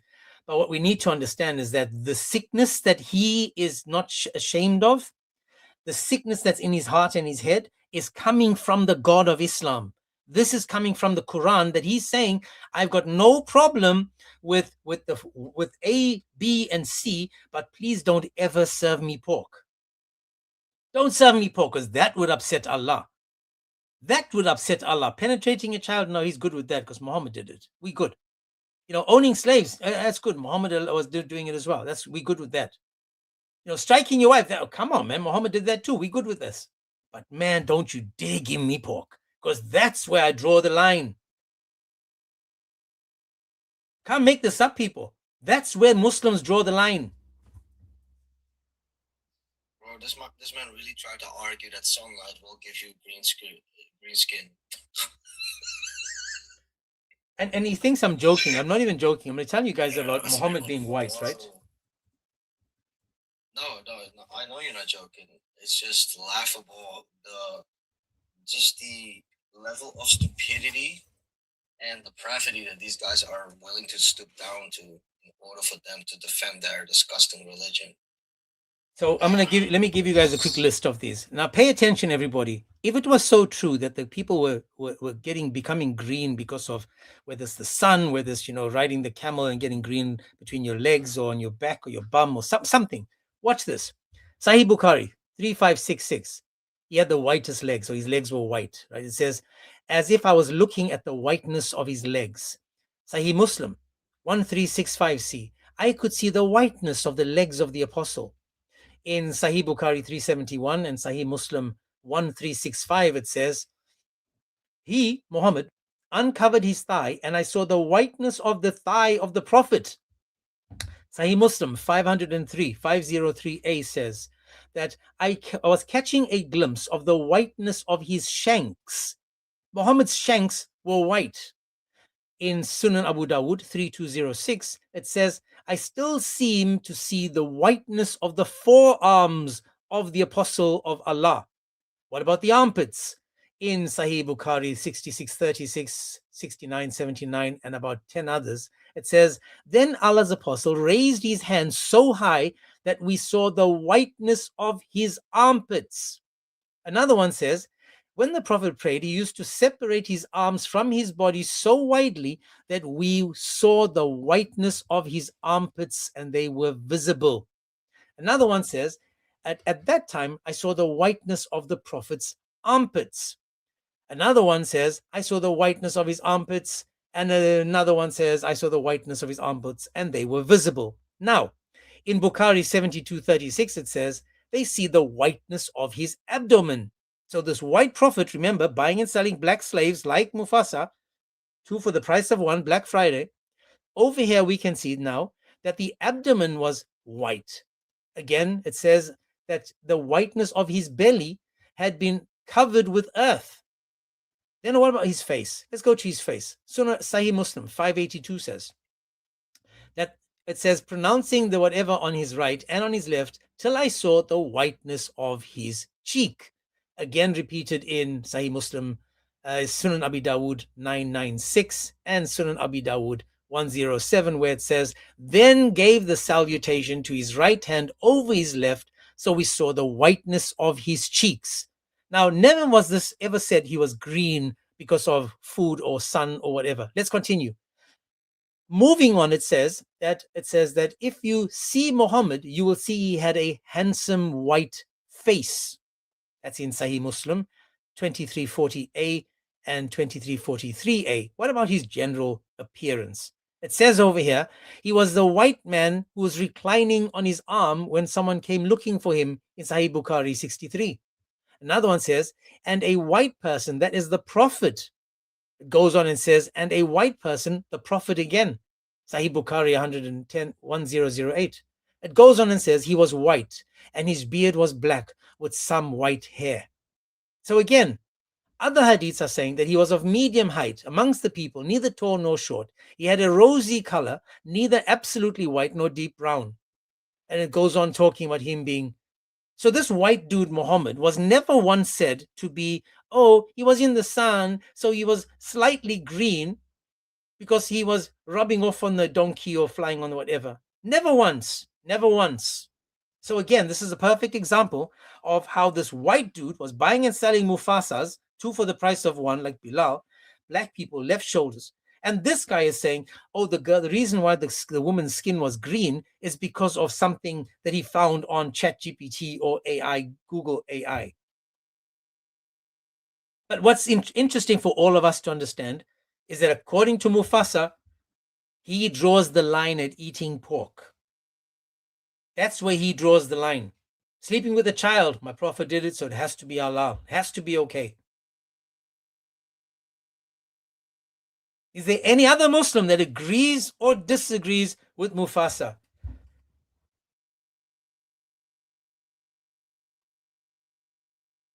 And God bless you guys, Mr. Mutalizer. God bless you.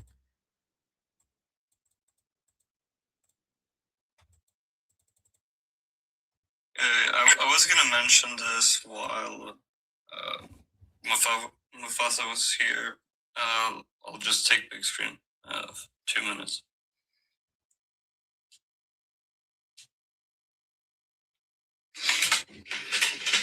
Okay, so here's how we argue that even though it's not in the Arabic, it's about beating. So I censored the explanation that it's about beating. I have not seen a woman suffering as much as the believing women. Okay? Then she comments on what she means by suffering. Okay? It's also in the context of a marriage dispute or whatever. Then we see that I think it's up to whatever. He says she's disobedient. Oh, this reminds me of something. Wait, if you fear, and it says disobedience here in the Arabic, beat them. It's pretty similar. So he's saying she's disobedient. Quran says if she's disobedient, then beat her.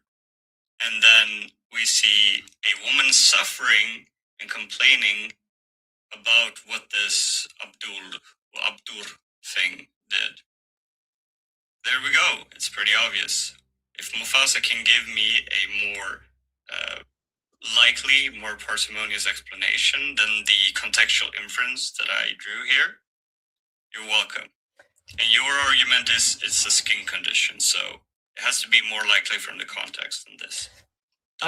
I would like to, if Mufasa wants to, I want to ask Mufasa another question about something else. I've been going on to lives. I'm not sure if you guys have been watching this. Over the weekend, I've been going to different lives, Muslim lives, asking them one question. Oh, man, come on, man. I've got to remove you, bro. You had some kind of restriction for showing whatever you showed. You can't make it up.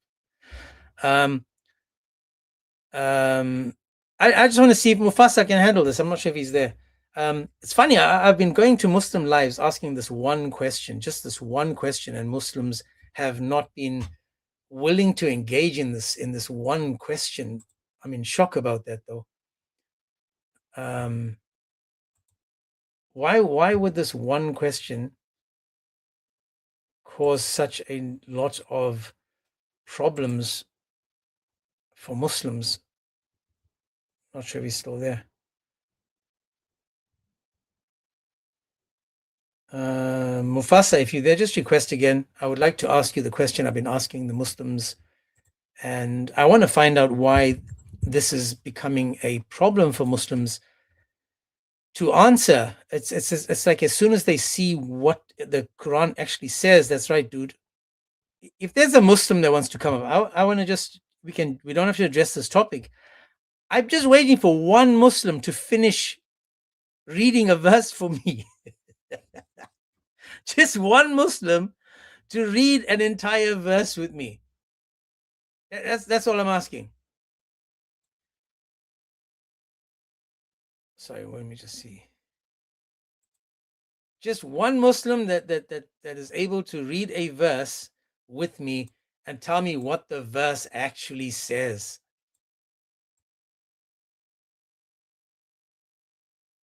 And the verse is 7:157. It's an easy verse. Honestly, it's an easy verse, nothing difficult about it. I'm just trying to understand the verse about the unlettered prophet. if there's any Muslim that just wants to engage just for a wee bit and explain it to me, I would absolutely appreciate that. 7:157, easy peasy verse. Now it's gone to that. Okay.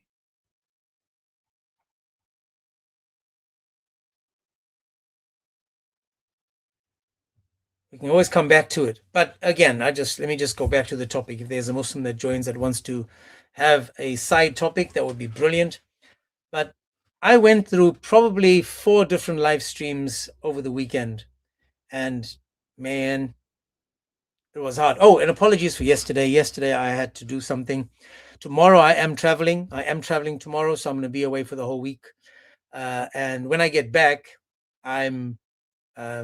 we'll continue, but I think I'm going to go maybe 3 times a week, Monday, Wednesday, and Friday, to go live so I can do some other stuff. So I will be away from tomorrow, hopefully getting myself tanned. I need some color, apparently. Don't turn green, James, please. Well, that's it. You see, that's it. I may turn green because I'm so fair,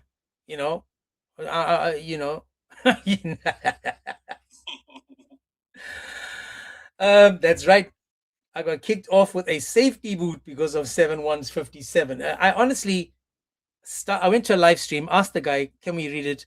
I asked him, what does it tell us? He told us. He was proud about it. And then I asked the simple question, the silly question, who is Allah talking to?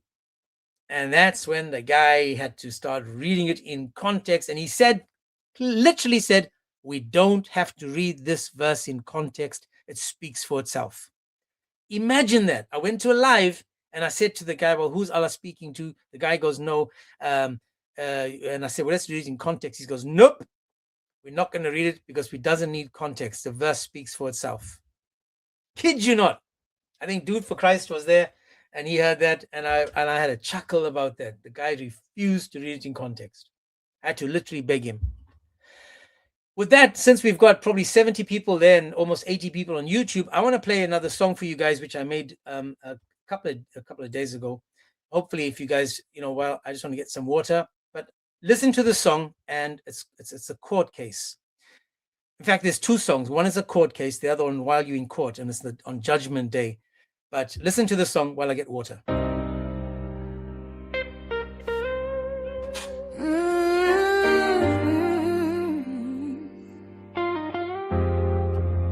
They told me quiet was safer, but truth started knocking at the door. Blue lights in the rear view, but my soul ain't running no more. I was walking through the smoke where the lies get sold. Silver tongue shining, but the heart stay cold. They dressed up chains like freedom, called the dark new light. But I heard a voice in scripture cutting clean through the night. They said don't ask questions, just follow the sound. But the truth don't fear the courtroom, and the word don't back down. So I opened up the pages, let the fire testify. Every crooked little shadow had to step into the light. So read me my rights, but read them from the book. No more poison in the water, no more bait upon the hook.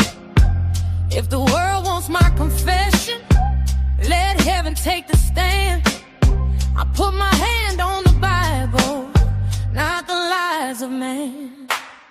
You have the right to remain silent. Anything you say can and will be used against you. You have the right to the Bible. You have the right to truth. You have the right to knowledge. You have the right to see. You have the right to walk away from lies and corruption trying to keep you on your knees. You have the right to the Bible. You have the right to truth. No chains on my soul tonight. The word can't break you. Now let the record show I ain't scared of the case. Truth got scars, but it still got grace. Cross. Yeah, I want to just stop it there. I just want you guys to, that's just a song. I think it's out on YouTube and on Spotify now. It's called You Have the Right. Then I was thinking about Muslims, and I was thinking about the last day. Now, looking at the topic we have today, right? The topic is which one of these is not allowed in Islam. Strike your wife, marry a child, own slaves, all good according to them, but please don't serve me pork or give me pork. And I was thinking, as a Christian, imagine if you thought to yourself that eating pork was worse than striking your wife. Imagine that, how the Muslims would run amok with you. They would have a laugh, right? And I was thinking, on the last day when you're in court and you're standing in front of God, imagine him looking at you going, you ate pork? You had pork? But you okay because you know you married a child. So I made this song and I'll just play a wee bit of it. But again, this is an example of... Please rise. The court is in session. The judge of all the earth presiding. Case number, the soul of a man, denying the one who called him by name.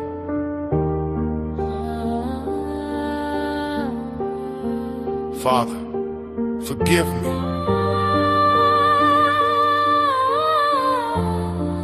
Please let me in.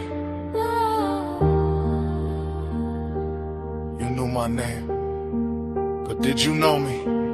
Lord, I'm here, I'm outside the door. I know I ran, but I can't run anymore. I heard your word, but I pushed it away. Kept telling my soul, not now, one day. I had the cross in front of my eyes, but I chose my pride and believed my lies. Mercy was calling, but I turned from the sound. Now I'm in this court with my head bowed down. I denied your name when the crowd got loud. Kept my faith hidden, tried to blend with the crowd. Now I see the blood that could have covered my sin. Father, forgive me. Please let me in. Not everyone who says Lord, Lord enters in. I never knew you depart from your sin. If you deny me, I will deny you. You had your chance, now the judgment is true. Ask before the grave.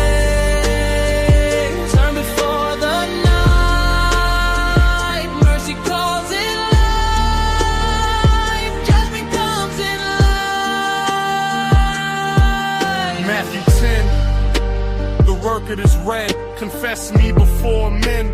The Savior said, I'll confess you before my Father in heaven, but deny me before men, and you'll be denied before him. I heard that verse, but I played it low. Said I had time, said I'd change and grow, but tomorrow kept moving, my heart stayed cold. I sold my soul for a world I couldn't hold. Luke 12. The angels heard it too.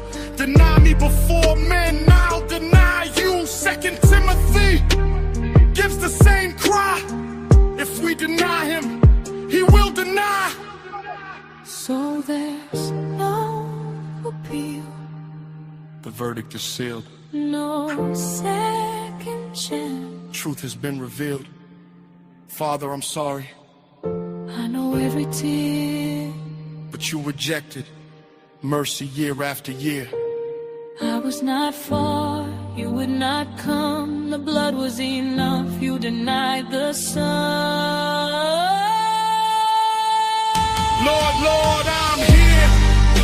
I'm outside the door.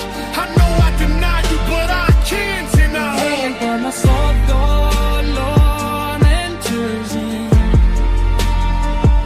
I never knew you depart from your sin.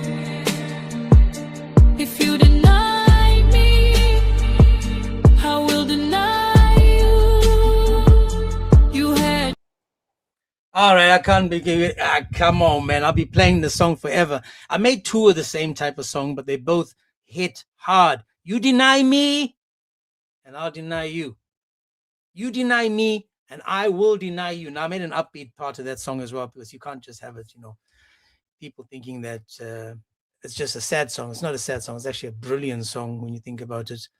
There's another version to it, which is more of a fun type of a song, which is You know, again, there's a message to the songs. My message to the Muslims is, Muslims, you guys are denying Christ. You guys are turning your backs on him, and you are pretending that you know or you have something better to go to. You don't have something better to go to. And this is why I create these songs, because they speak better words than I could ever speak to you guys. You guys are literally telling me that according to Islam, eating pork is that bad, that Allah will kick you out of paradise for eating pork. But you say to Allah, hey, Allah, man, we okay. You know, you know, we don't have a problem with that. So that's why I made a second part to the song, which is more of a dance version.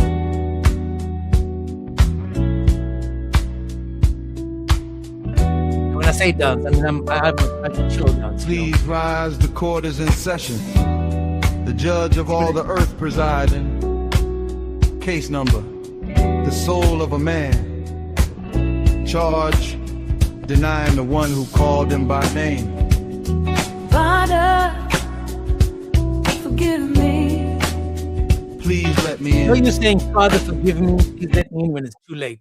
Can't do that when it's too late. So Muslims, repent, turn to Christ.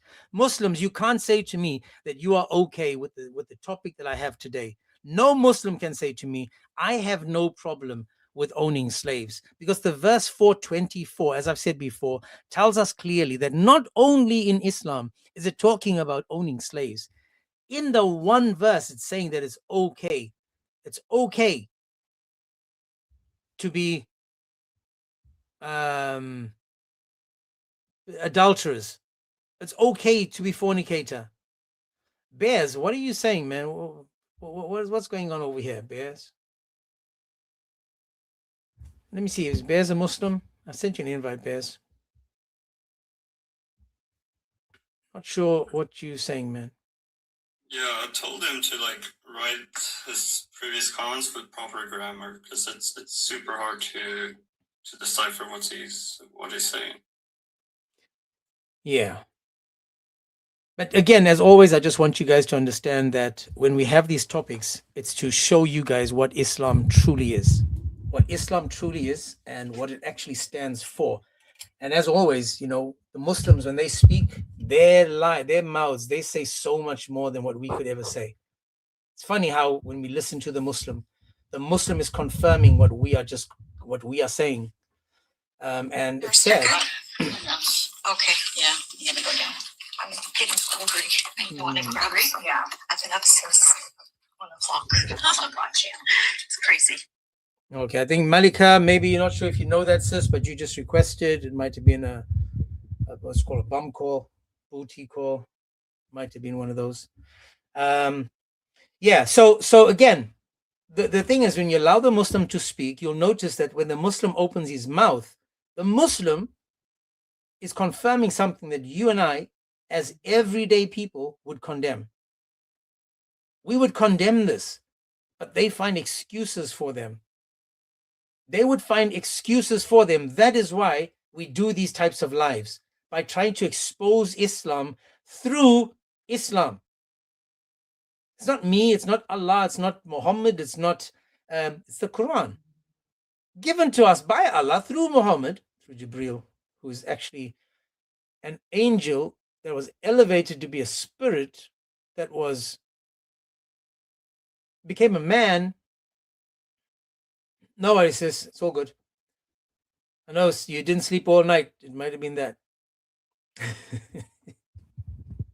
You said you didn't sleep the whole night. So if there's any Muslim that wants to make this make sense, man, any Muslim that wants to make this make sense, the question is, which one of these is not allowed in Islam under normal circumstances? And you guys hear from us, from them, I mean, that they literally okay with this. Just don't dare feed them pork. I'm struggling to breathe in this thing today. If there's any Muslim that wants to come up, you're more than welcome to. If there's any Christian that wants to explain or expound on it or make us understand it, you as well, more than welcome to come up and help us understand it. On TikTok, it is mentioned that it's pinned on the chat in TikTok, so you guys can always come back. And it's on YouTube. and help us understand. We're struggling to see which is why you guys okay with certain things and then condemn other things. For example, if Mary was 12 and you guys are saying that Mary was 12 and the Bible is saying it's okay to be married at 12, just like the guy that when we went to Mark and we showed him in Mark that Jesus literally says to a little girl, he calls her little girl. Notice what happened. He refused to read the verse, ask for the evidence of the verse, or go to the verse. He hop, skipped, and jumped to something else. Now, if Mary is 12 and Jesus is saying a 12-year-old is a little girl, notice then that Jesus is basically condemning Mary to be a child. He's saying, well, she was a child when she had me. This, again, is why Muslims don't have evidence. I'm asking for evidence. Show me something. Bring something so that we can go through it, and maybe then we can learn together. But no, telling me Mary was 12 years old because some Muppet said she was 12, or some person, happened to say she was 12 years old. Give me the evidence. Give me the evidence. Jesus in the Bible confirms that a 12-year-old is a child. I'm not afraid. I actually used to stop myself from going to the Bible because I wanted to stay focused. But I spoke to a few people and I said, you know what? Maybe, because I keep saying, go to this live, go to that live, but I'm not going to. Now I'll go there. You want to take me there? Let's go there. Let's see what it actually says. And then they struggle. I mean, I went to a live the other day where a guy was like, yeah, but you see in your book, you can penetrate a child. Well, let's go to the verse. Let's go to the verse and see. My man Fax is in the house. I don't know if you guys know this. This guy called Fax. If you guys are not watching his videos, go and watch his videos. He's doing such an amazing job in cooking. He's both on Instagram and TikTok. Man, guys, I listen to him and his explanations, and let me explain. And he does it in such a brilliant voice, man. So he's doing an amazing job. Just want to give him a shout out since I saw him popping in there. And so I am a full-blown ninja. But I can't breathe in this, man. That's right. I'm glad you said I'm a ninja. See, the other guy said I was pretending to be a Muslim. I'm going to have to tie it up so that people can't tell the difference. People can't tell the difference, man. I'm a ninja. As boys, we all pretended to be ninjas. But again, guys, the topic is quite simple. Let me just show it one more time for those that don't know it or haven't seen it. The topic is that which of these is not allowed in Islam? Which of these is not allowed in Islam? And I'm just allowing Islam to speak for itself. Hi there, sis. How are you? Hello, how are you? I'm very well, thank you. What is your name? My name is Amira. Amira. Are you a Muslim, sis? Yes, I have a question for you, though. Sure. So it's the striking with your wife. This one is for when she's out of line. Okay. They do this when they're out of line, and I can vouch because I am a woman, and sometimes we overdo it. And in order for us to stop, they it's not like punish, but it's like they teach us not to do that, if you know what I mean. Are you sure you're a Muslim? Why? No, I just don't want people to think that you're a paid actor, because apparently Buddies went on a live yesterday and said that I get paid £7,000 every time I go live. So I don't want people to think that you're getting paid by me for saying that you're a Muslim. Okay, well, now I want to know how much you get paid because what the hell? Oh, it's bacon. No way. It is bacon. It is me. Oh. But now I want to know, how do I get some of that money, bro? No, well, again, you see, this is the problem. You see, you need to just like a ninja and go live. So I'm and the guy misunderstood. He thinks I get paid £7,000 every time I go live. That's for every comment. Wait, how much is £7,000? Where are you, in Australia?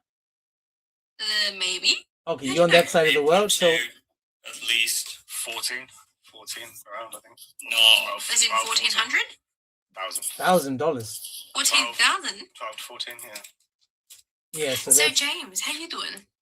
it's $2,800. Yeah, $2,800. Do you want to be my best friend? I am your best friend. Well, give me your money, guys. What the hell is this? 14 grand. What the hell? Bro, Well, it ain't that's- special, bro. I'm getting 70K Yeah, from that's Oh, do you want to a be my friend country too? that starts with I and ends in EL. Indio? No. the Bani Israel. The Israel. Ah, I was close. Yeah. But you guys, what the Muslims misunderstand, right, is that they think I'm only getting paid from one country. You know, I've got all of the Arab states paying me to expose Islam because they're so sick and tired. They want to use that Kaaba as a casino. They've seen the potential for a nice casino because the people are there anyway. It's like, well, bring your money. Bet on who's the fastest burat in the house. Which donkey runs the fastest? Which camel runs the fastest? How much of water can a 3-year-old carry? So do I get half of this or what? And that's if you put a ring on my finger. Sorry? First, you have to put the ring on the finger, then you get a 50-50. No, I give her a lolly. James, bro. That'll be James's But fault. I do have a question for you, okay? But- Why are you so against Islam for? Are you jealous you don't get 4 wives? No, you see, the thing is, I come from Zululand in South Africa, so we allowed 5 wives, so they can take their 4, but we get 5. You see, so I don't need the 4. Oh, this is bullshit. I can't even get one husband or own 5 wives. That's because the first thing you ask them is, "Can I get 50%?" Wait, who said 50%? You said, "Can I get half?" That's 50%. The woman gets 80%. What kind? Yes, it's in the Bible. Okay, so as a Christian, you want to marry a Muslim and get 80%, even though your testimony is half of that of a man's, which is equal to a dog and a donkey. I'm confused. Why don't you just take all my bank accounts? I Give think me an you've just allowance. confused the crap out of me. I don't understand a word you just said. Just give me an allowance. You can keep the rest of my money. Just give me an allowance and I'll be fine. Are you happy to be a 4th wife? Fifth. Brother, I don't even share my popcorn. You think I'm gonna share my man? Let's be real. You see, that's why you're single. Shut up. Anyways, I'll leave you guys to it. No worries. God sis. bless you guys. God God bless. bless you, sister. If you guys need anything, I'm only a message away, okay? Share it to me. I'll follow you on this account as well because I've got you followed on my other account. Yeah. So this is my main account, I think. Yes, this is my main account, which I just got back this morning or this last night because it went on a bit of a hajj. It decided to go traveling for 3 or 4 days, and now it's back, so that's good. But I'm away for the next week. Oh, you got bananaed? I did get bananaed. I was on a live, and the guy Yeah. just I asked him just about one verse. I honestly said, I'm talking to a guy saying, just answer this one verse. Can you read it for me? And as soon as he sees what it says, then the panic kicks in. Then it's like, oh, no, you this and you that, and boom, shakalaka, I'm gone. Yeah, but see, that's what happens, right? When you use their own scriptures, they get offended. Like, they get offended at their own scripture. Brother, if you're offended of your own scripture, follow up with your Allah, bro. That's not our problem. Yeah, well, this is my You feel question. like This this is why I is said not I've got doing it one secretary. verse. I've got one verse, and if Oh, you are read it you in Dawn? context, Oh yeah. Seriously, are you yeah. Dawn? Yeah. I already have you followed on that, bro. You know Oh, who now I I am. know who you are. Yeah, you know who I am. Yeah. Anyways, God bless you guys. Keep doing what you're doing. I'm gonna share it out so people can keep. Why can't I repost? oh, it's probably I'm restricted. Yeah. I've got We're going 5 restrictions minutes. continuously. Bro, we the most I know. restricted live, bro. Yeah. Alright, well, either way, I'll come back later on, okay? Alrighty. Take care. I want to go annoy some Muslims. You go do that. Alright, ciao. I'm sure you're going to do a good job. Keep up the good work. Yeah. So notice again, guys, a topic like this, we've actually have to have Muslims explain to us how it makes sense in Islam that this is okay. Notice that we struggle to try to make it make sense ourselves. We ask Muslims to please engage, and when they do engage, they have no problem with it. This is why I keep saying, man, it's all to do with how you vote. Don't vote them into your country, vote them out of your country. You can't have this in your country. I'm not sure if you guys know this, but Bob, Speaker's Corner Bob, Young Bob. You guys know Young Bob? Do you guys know Young Bob? Yeah, I saw the AP's post. Okay. Yeah. So Young Bob, who is also on TikTok, YouTube, is 17 years old, people. Young Bob. He got jumped by a group of men in Manchester. He's from London, but he was attacked in Manchester. Concussion and you name it. But what did he say? He said, this is not going to stop me. This is going to motivate me to come back stronger. But this is the Christian way. We're not going to stop. It's never stopped in 2,000 years. It didn't stop at the time of Jesus. Remember that the apostles were being attacked for being Christians, for being followers of Jesus. The most persecuted religion in the world has always been Christianity. I don't give a continental what a Muslim says. The most persecuted religion in the world to this day is Christianity. I watched another video of a group of people trying to be funny, where they were just smashing things willy-nilly.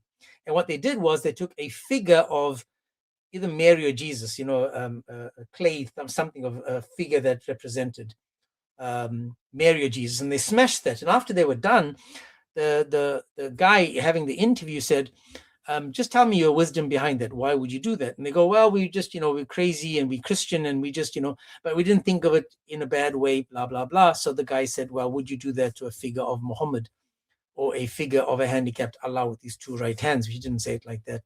Would you do that? And they said, no, we wouldn't do that. And the question was, why wouldn't you do that? And it's because as these people are saying, oh no, then we can be unalived. So again, as a Christian, without knowing it, these people are, how do you say this?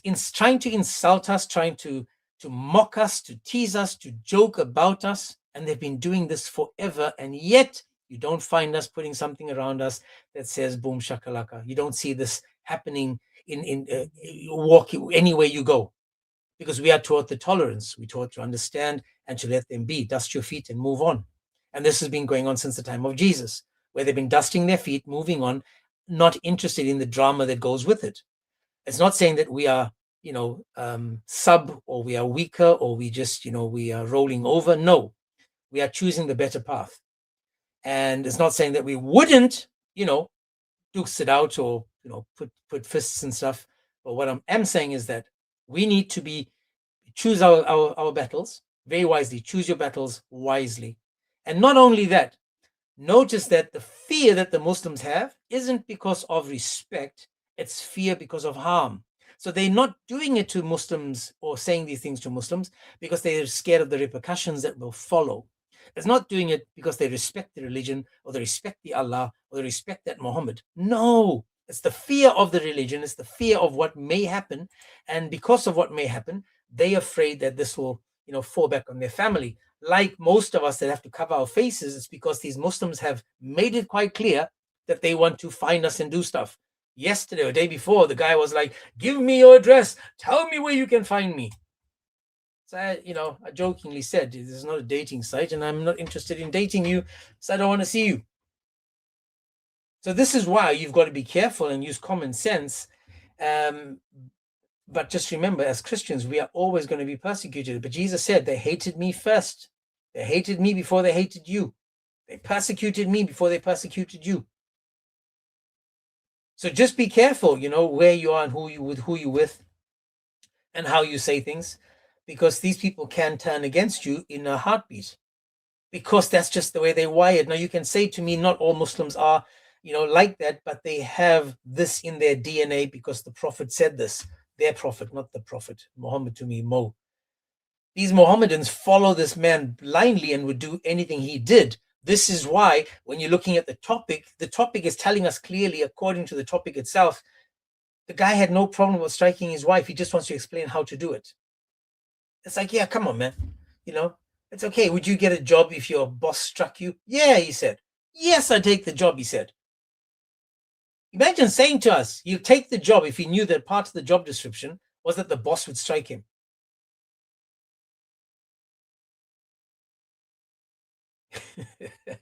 Chris Oki, that's funny. So again, These guys are trying to make it sound okay. You're not going to beat them. They think it's only about physical abuse. Salama Masih, Chris. God bless you, my brother. These people think that this is only about the physical abuse. There's so much more to it. So much more to it. And this is where Islam falls flat on its face. Notice they said he had no problem with striking the wife. The other guy went to whether you can marry a girl at that age. What is the first thing he did? Mary was 12. And when I show him from the book, from the Bible, where it says that a 12-year-old is called little girl, what did he do? The panic kicks in. The whataboutism kicks in. The lies kick in. Because Islam has nothing to stand on. Islam is falling apart, and this is why you'll see every single day they're complaining that the Muslims are leaving the religion because they don't want to have anything to do with it anymore. They don't want to. Chris, you're more than welcome to join if you want to. Maybe the Muslims will come to you, my man. The Muslims I had up today, they confirmed the topic. Imagine that. The Muslims that came up today actually confirmed that eating pork was worse than striking your wife.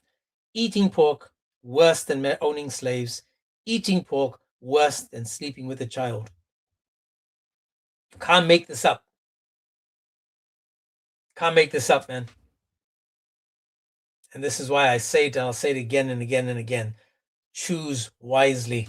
Vote properly. Vote correctly. Don't be all this leftist BS. Open borders, but I'm going to lock my car door. I'm going to lock my home door. I'm not going to allow anyone else in. Because when they come in, they'll come in, oh, I'm going to strike you, but it's just, I'm not going to leave a mark, just by the way. I'm not going to leave a mark. Just going to gently tap you.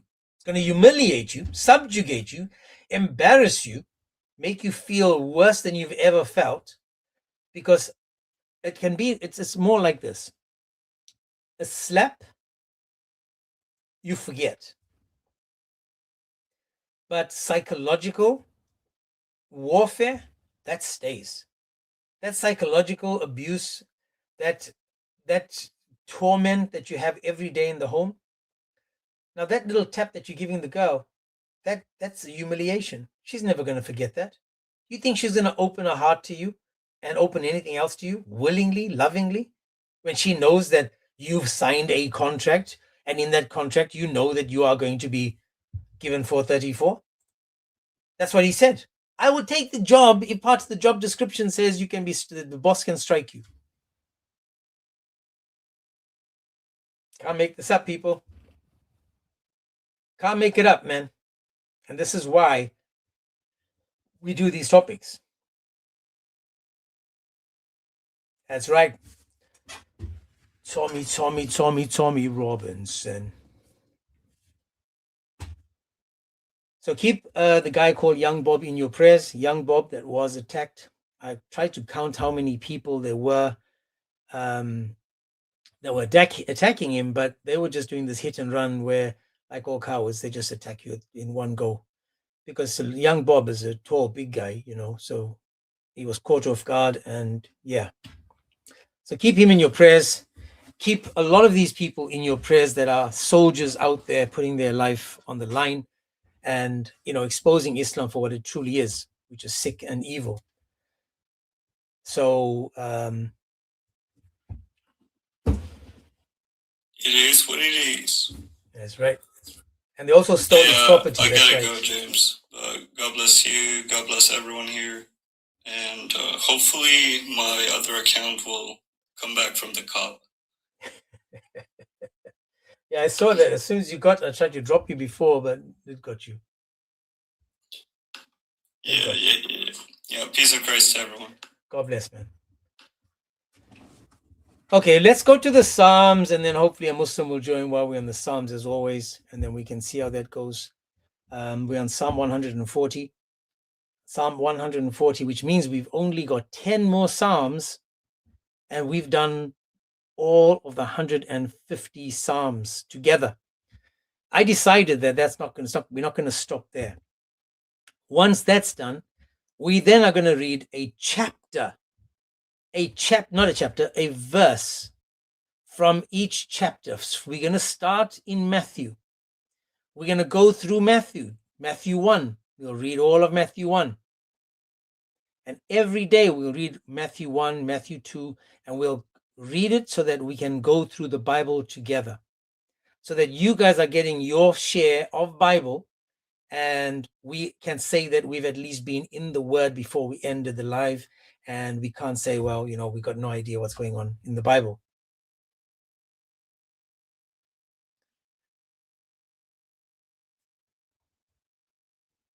So I just want to read this. It says by Daisy, and it says, Memphis, Tennessee just opened up a new mosque. They are running ads for open house and begging for the children to come and learn. And they just built about 3 miles from my home. That's within 10 miles. So again, when these people are building these mosques and trying to invade your towns and territories, go talk to the officials. Don't have them blasting that satanic noise over the headphones that you have to be putting up with. We don't need that. We don't need that. But again, you need to vote in the right people so that you have control, not these people. Because we don't care enough anymore. We're like, yeah, let them do what they want to do, and we'll just, as long as we're good. But what you don't understand is that if you have cancer of the foot and you ignore that because it's in your foot, it's not the rest of your body, it's going to spread. And if it spreads, eventually it'll take your life. So you need to then remove that cancer from your body. Remove that sickness from your body. And the only way to do that is to make sure you go to the people that know how to remove it. This is why we go do what we need to do. As I said, it looks as if the Muslims have, I was hoping to do just one verse with Muslims. I would love to have one verse from a Muslim and see if that Muslim is able to read the verse and tell me what it actually says. So if there is just a Muslim that wants to jump off the subject now, I'll jump off the subject. Let me actually remove that so we'll change that totally.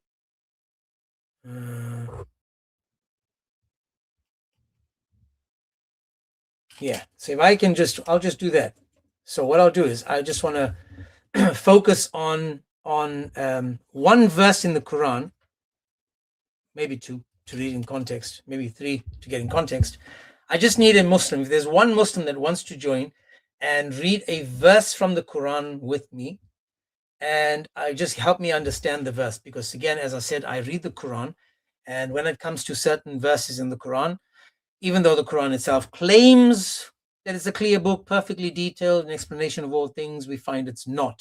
And then Allah lied, and then he says, you need to go to the hadiths as well. But he says that the Quran is completed and fulfilled, and there's no need for anything after that, because it's completed. Islam has been completed in chapter 5 something. So again, it's very difficult to understand Islam from Islam. You need to go outside of Islam to understand Islam. So if there is a Muslim that wants to answer just this one verse for me, please request. It's just outside of everything else. Before we go to the Psalms, if there's just one Muslim that can help me understand it, please request, whether it's on TikTok or on YouTube, hopefully on YouTube, so that you can have the sound come through there. If there is a Muslim that wants to make it make sense, I would appreciate it. The verse, I'll tell you the verse. It's 7:157. 7:157. Easy verse. It's talking about the unlettered prophet, who they find mentioned in the Torah and the Gospel. I just want to understand this. I just want to make sure I understand the verse. So if there's just a Muslim, just 5 minutes before we end, 5 minutes, come up, help me understand one verse, 7:157, and make it make sense, please. If not, I'll just read it in the meantime, right? I'll read it for you guys so you guys can see what I'm talking about. So the verse itself says, those who follow the unlettered prophet, whom they find written in the Torah and the Gospel that is with them, who enjoins upon them what is right and forbids them what is wrong, and makes good things lawful for them and forbids them bad things, and relieves them from their burdens and the shackles that were upon them. Thus, those who believe in him, on him, help him, and follow the light that has been sent down with him, it is they who shall prosper. That's the verse. I just want to understand that verse through the Muslim lenses. As I said before, the Muslim, we read it, we tell you what Allah said. The Muslim says, no, that's what he said, but that's not what he means. So let me tell you what he means. And then they try to make it make sense. So I just need one Muslim. I mean, there's like 85 people on YouTube and 55 people on TikTok. So we've got over 130 people listening. So there must be at least one Muslim that just wants to explain this verse to me in context. That would be perfect. Any Muslim that wants to explain it in context, please just request.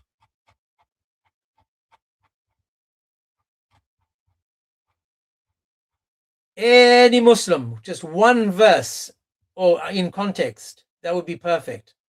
I just need to understand. I'll read the verse one more time because again, I'm showing you guys the verse. So I'm not going to surprise you and you're going to go, oh, you're talking about 7:157. Those who follow the messenger, the unlettered prophet, whom they find described in the Torah and the gospel, that is with them. This is not to do with the Islamic dilemma. It's nothing to do with the Islamic dilemma either. This is nothing to do with the Islamic dilemma, so don't be afraid of that. It's fine. We're not going to embarrass you with that topic. Any Muslim?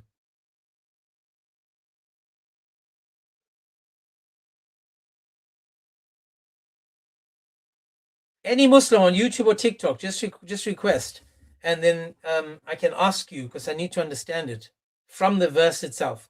If not, then I'm going to have to, after end my live, I'm going to go searching for Muslims just to answer this one simple question.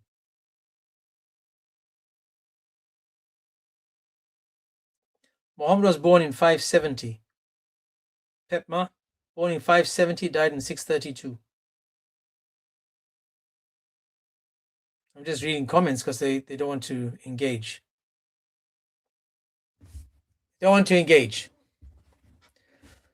Okay, let me just see if Chris Oki is there, if I can find. Let me just go and find it while I'm there with you. We are on Psalm 140.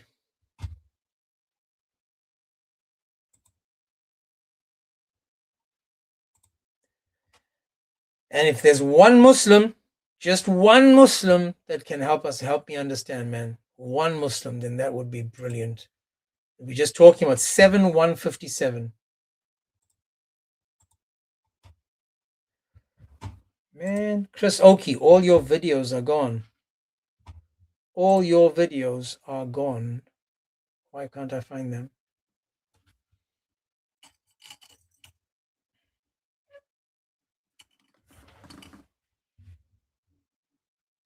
Any Muslim, one Muslim. I just need one Muslim. It's not difficult, man.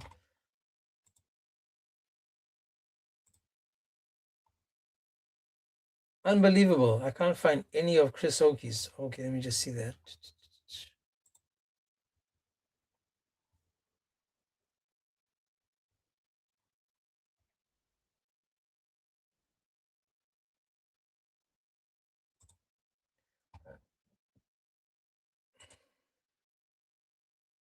Okay, thank you, sir. I have it. Even if you're half a Muslim, if you've been clipped and cut down the bottom, that's right, IME. If you've been circumcised, that means you're half a Muslim. Request. I just want to ask you about chapter 7:157. That's it. Chapter 7:157. And that would make it so easy for me so I don't have to go to Muslim lives because that's where they block me and then I, struggle with that afterwards. Nope. While we're waiting for a Muslim to join, we are on Psalm 140. Psalm 140.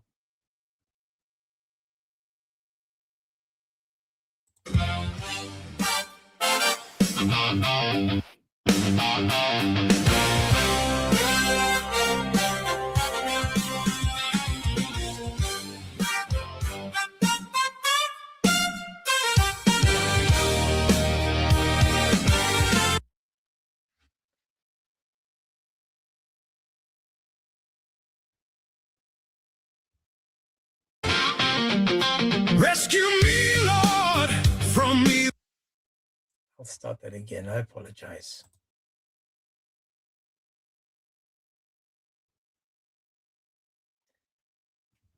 I apologize, man. I'm gonna have to double check. I've just, restarted the internet a couple of times, rebooted it, checked the connections.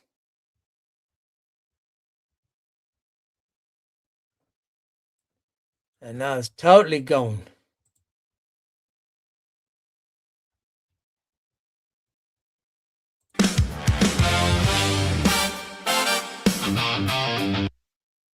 Seriously.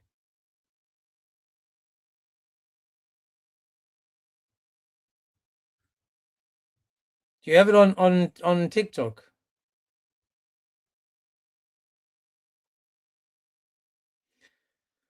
Oh, Lord.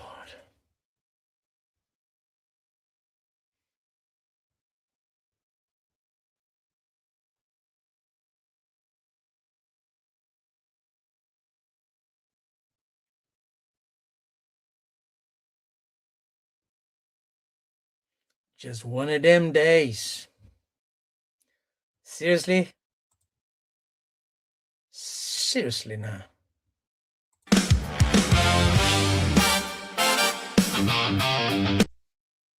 Ain't no way. Chris.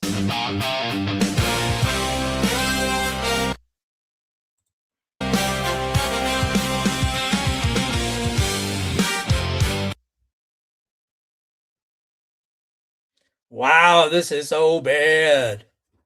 This is so bad. This is so crazy.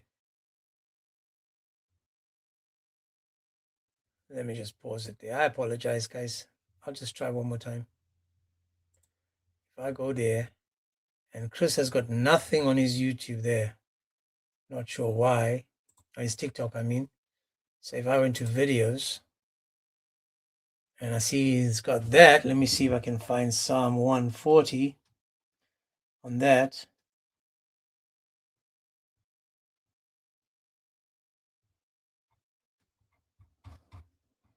Why don't I just do this?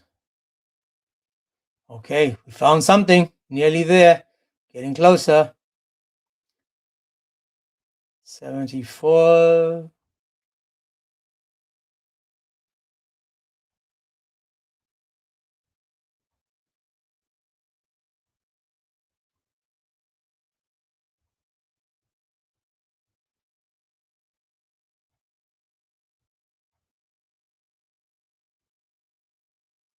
$140.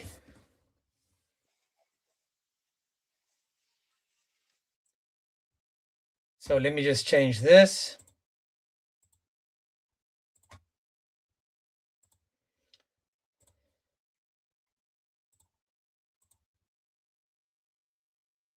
Alrighty.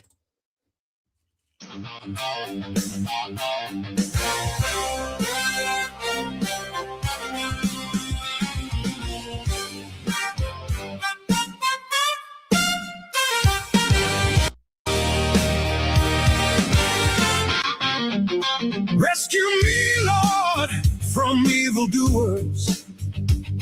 Protect me from the violent who devise evil plans in their hearts and stir up war every day. They make their tongues as sharp as a serpent's.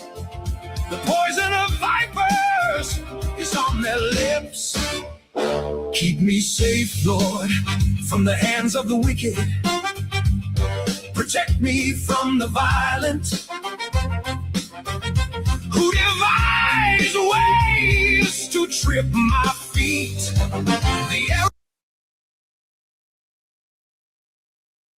Seriously. Arrogant have hidden a snare for me. They have spread out the cords of their net and have set traps for me along my path. I say to the Lord, you are my God. Hear, Lord, my cry for mercy.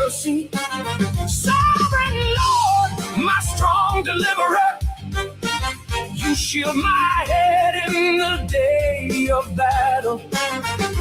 Do not grant the wicked their desires, Lord.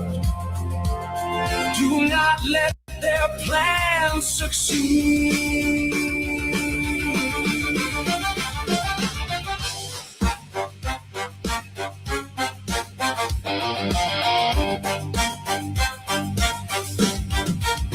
Those who surround me proudly rear their heads.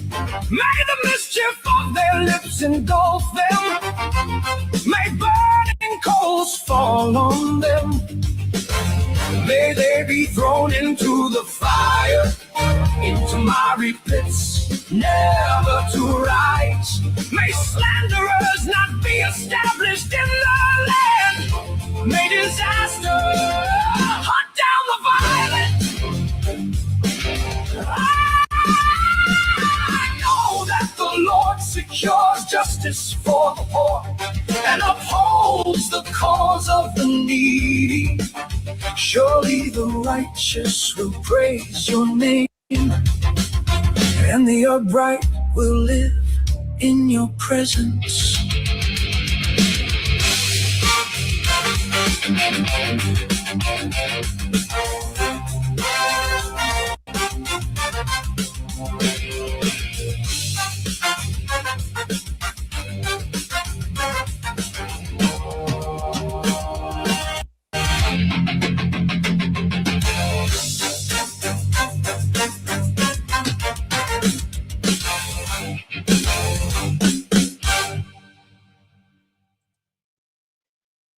Thank you so much, Chris Oki.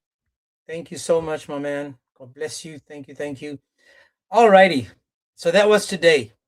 Today was another interesting day where we found even Muslims accepting, confirming, and agreeing that the only thing that is wrong in Islam, according to the picture that I have, the only thing that they have a problem with is eating pork. Imagine having a religion where they confirm that, where they've got no problem with that, where they are okay with that. Imagine that. We had what's his name, Mufasa, proudly saying clearly, we have no problem with that. We've got no problem with that. Just don't eat pork. Again, please, guys, vote wisely. Know who you're having in your countries. As I said, I have just one question for just one Muslim. One question. The verse is 157. I just want that one verse explained to me. Let's read it in its context, or let's understand it so I can see what Allah is actually trying to say. Is there, last chance, guys, before I take my week of time out, is there one Muslim amongst all the 1 billion Muslims out there? Is there just one Muslim available to answer one question when it comes to Surah 7, 157? Just one Muslim. That's all I want. Only one. If not, just remember, guys, this I will be off now for the next week. I will be back on probably Thursday. In a week's time, I'll be back. And in that time, I hope that I can find some inner peace, the same peace that Aisha was looking for and the other Muslims, because again, so I will be away, and hopefully I can pop into other people's lives every now and then just to say hi, but I definitely need a timeout. And I want to focus more on reading and understanding. Now, again, I'm going to just say this: when we read the Bible, I've literally stopped myself from doing live streams and answering, or talking. For example, is the Trinity true, or where did Jesus say is God? Because again, I'm trying so desperately so that Muslims themselves can see that we've taken Islam from the time of the cave to to the time Muhammad was begging for help, lying on the floor there saying, oh, Allah has cursed me because I, feel the poison. So I've gone through the entirety of Islam. And I've been answering, I've been popping onto Christian Lives, and I've also been talking Bible recently. And it's motivated me to want to maybe also do these lives where if a Muslim, for example, asks a question, and we answer them using the Bible, explaining the Bible to them. And I want to say this to everybody. Everybody, when you're explaining the Bible to someone, you must understand that the Bible is broken up into 3 parts. Understanding the Bible is done in 3 parts. We have to understand the Bible in the time that it was given, in the time of Jesus, understand it in its time. How was that interpreted in that time? Then when we're looking at the Bible, we have to try to understand the topic through the thread of the Bible throughout the Bible. So what is being said or understood throughout the Bible? For example, the question would be, did Jesus know the hour? If we read the Bible, if we started in Matthew 24 and we read through the Bible, even up to Acts 1, maybe I think it's 6, if I'm not mistaken, reading the Bible, we'd understand that yes, he does know the hour. So understanding the Bible and the thread throughout the Bible, where even the disciples are saying, you know all things. Understanding this Bible through its thread throughout the Bible will give us a better understanding of the Bible itself and how, coming to the last part. So the first part is, how is it spoken to in the time of Jesus? How does it look through the thread of the Bible? And thirdly, how does this all point to Jesus? Is there significance in the verse pointing to Jesus? What is it? What did Jesus do? Did he fulfill that? Did he come to bring something to change it? What? So again, when we're talking about the Bible to Muslims, we need to slow them down, walk with them, explain it throughout Scripture. Guys, I kid you not, in front of me, I've got books, papers. I write things down. I don't remember. I'm not like this guy called LBL, who just by heart has everything stuck in his brain. I can't do that. I have to make notes. But what's important is to go to the Bible, find what are they trying to address, and then use the Bible itself to answer them. Don't say, well, this is, and then you go try to explain something and then you make a mistake, because what they're doing is that they literally trying to record this while they're trying to make it make sense, while you're trying to make it make sense, and they're looking for the aha moment. No Muslim is looking for knowledge. No Muslim is looking for understanding. No Muslim is looking for answers. They come looking for an aha moment. So when we ask a Muslim, for example, one verse in the Quran, explain that, notice how they can't even answer that. So Speedy, let me give you, so Speedy's over here for those that don't know Speedy. Speedy, can I ask you, I don't know if I asked you this, the question about 7:157. Can you join the live and just answer 7:157 for me in the Quran? Help me understand that verse. Are you able to do that, Speedy? Have you got time for that? Not going to be long because I need to end the live. So if you want, you can join and we'll just see if we both can understand 7:157 in context. So if there's any Muslim, I'll say it again, if there's any Muslim that wants to just explain 7:157 to me, there's no aha moment, there's no gotcha moment. It's 7:157, the verse Muslims use all the time to tell us about the unlettered prophet. And Speedy, you are one of them. Because if we explain things to you and you're still a Muslim, then you're not looking for answers, my man. Because every time you've asked questions, we've answered you, bro.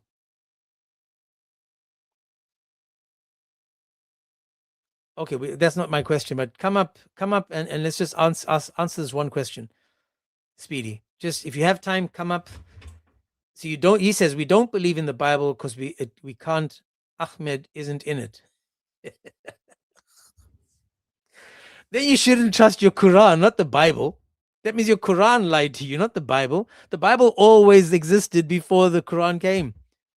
So if the Quran is saying that you'll find Ahmed in the Bible that's already with the people and you can't find it with the people, then the Bible isn't lying, the Quran is lying. That's how simple it is, Speedy. If I say to you, if you go in the house, you'll find £1 million. You go in the house and you don't find the £1 million. Did I lie to you or did the house lie to you?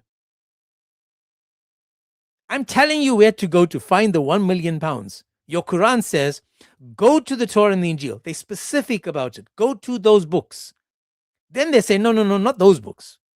Those books we're telling you about, they don't exist anymore. So which books must they go to? So if I tell you to go to a house, number 4, Piccadilly Drive. Go to number 4, Piccadilly Road, go there to number 4. There you'll find £1 million. You go to the specific house that I told you to go to. You don't find the million. Who's the liar? A house or me? So you see how simple it is to make Islam, to conclude that Islam is a lie? You just use it in common sense. Common sense.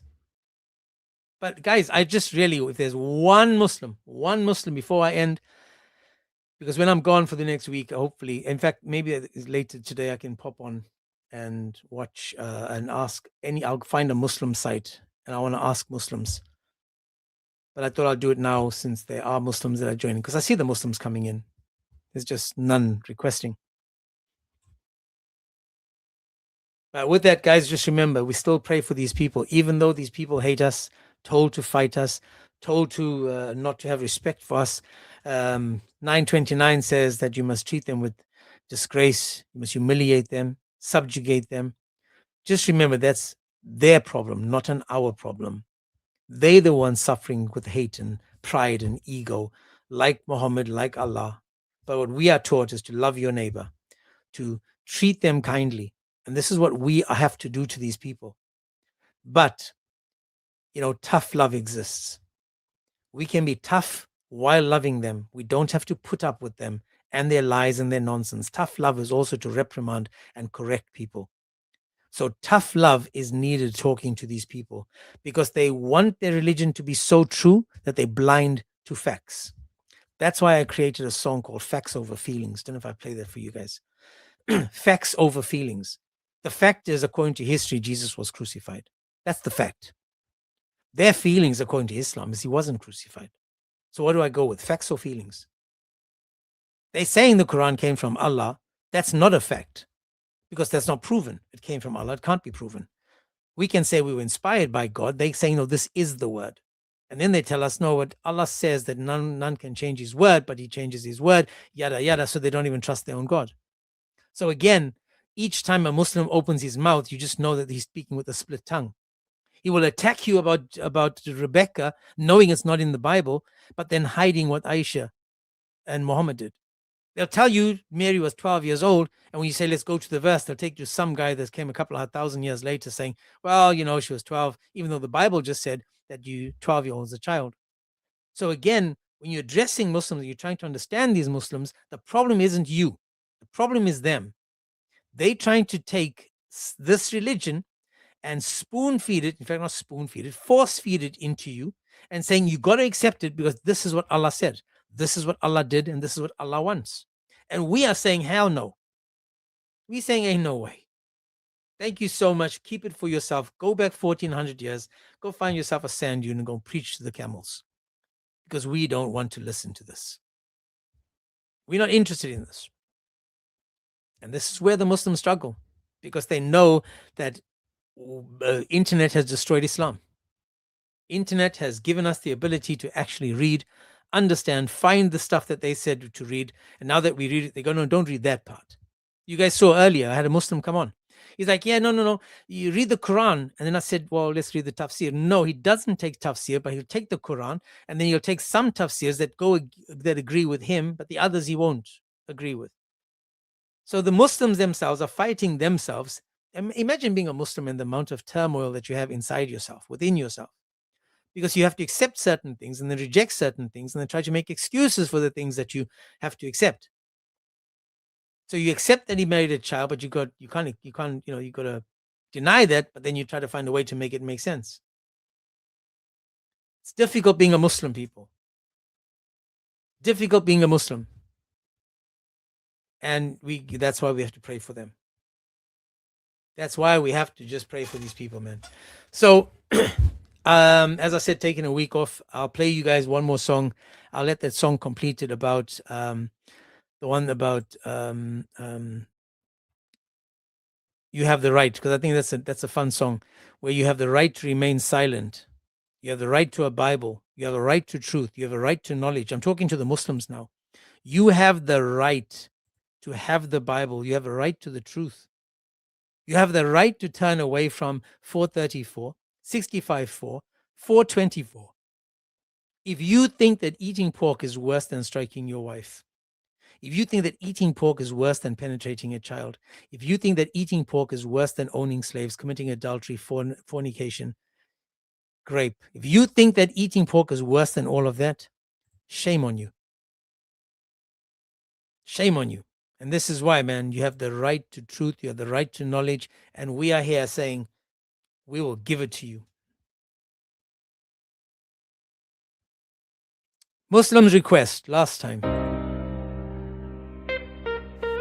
Listen to the message of the song.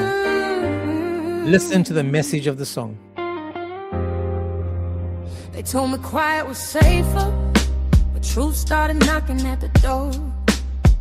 Blue lights in the rear view, but my soul ain't running no more. Sorry guys, I got to guess. We'll play that song just before I end. Edward, how are you, sir? Oh, my man. James, my man. My man, James. How are you, my man? You all good in the hood? Call me James, call me Edward, call me Abdullah Ibn Jim. Call me what you want. All right, my man. I'll call you my brother in humanity. That's what I want. Do you have a Quran with you? Humanity? That's right. Okay, do you believe in the salvation of humanity? Who's the salvation, my brother? Allah, only. Okay.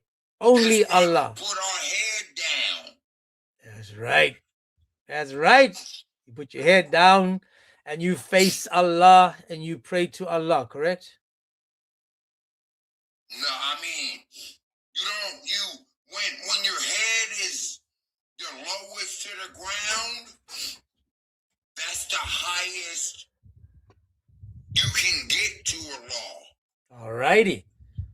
So the lower your head is to the ground, the closer you get to Allah. Right.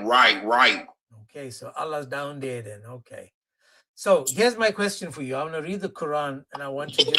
Excuse me. Oh, my man. Come on, man. A bit of respect. I said, excuse me, Yeah, but come on, man. You know, but it's okay. I mean, I wouldn't put it past you, man. You know what I'm saying? Excuse me. No worries, man. No worries. I mean, you're a Muslim. You don't have respect for anyone else but Allah. I don't. Let's just get to the verse. You know Muhammad, peace be upon him? My brother, let's get to the verse. I want to just ask you about a particular verse. Do you have a Quran? Okay, I got my Quran. Let's get into it. Let's get it on. Can you read for me? Surah 7:157, please, sir. 7:157, inshallah. A'udhu billahi minash shaitanir rajim. 157. There are the ones who follow the messenger, the unlettered prophet, whose description they find in their Torah and their gospel. He commands them to do good and forbids them from evil, permits for them what is lawful and forbids to them what is impure. That can't be impure, what came in my eyes, and relieve them from their burdens and their shackles that bound them.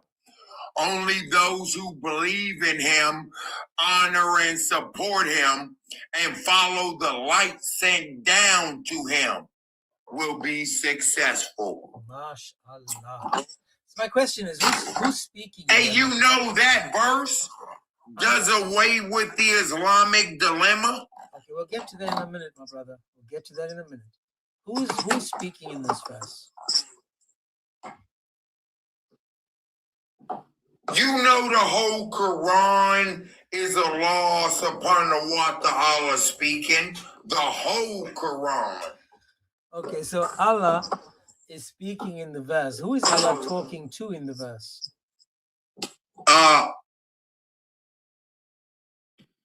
Well, it came to Muhammad, but it seems like he's talking to earth. Talking to earth. At any time after Muhammad sallallahu alaihi wasallam. Okay, watch this. If I was to get context of this, if I started, for example, in 155, can you start reading? No, let's stick with the verse you talked about. Yeah, but you don't know who. You had to bring it up for some reason. I know, I'm about to get there. So what I'm trying to understand is, according to the verse, I need to understand what and who Allah is talking to get perspective of the verse. Samawi, I saw you requested my brother. He's talking to Muhammad first because it was revealed to him, but he's talking to earth. Okay, when after Muhammad got revelation, he was talking to all of earth. Okay, 1 second. Listen again. If I start reading in Surah 155, it says Moses is talking to Allah. So this is a conversation between Moses and Allah. So if you read in 155 for me, can you do that for me, please, sir? Just read 155. No, you can't associate verses with me. So how do you get context? Because there was no Injil when Musa alayhi salam was around, right?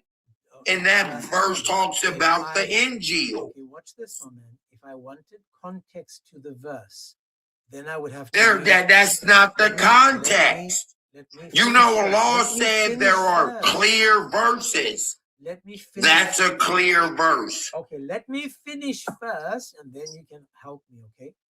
If I want context, do I read the verses before, or does the Quran only speak verse by verse, independent of the other verses?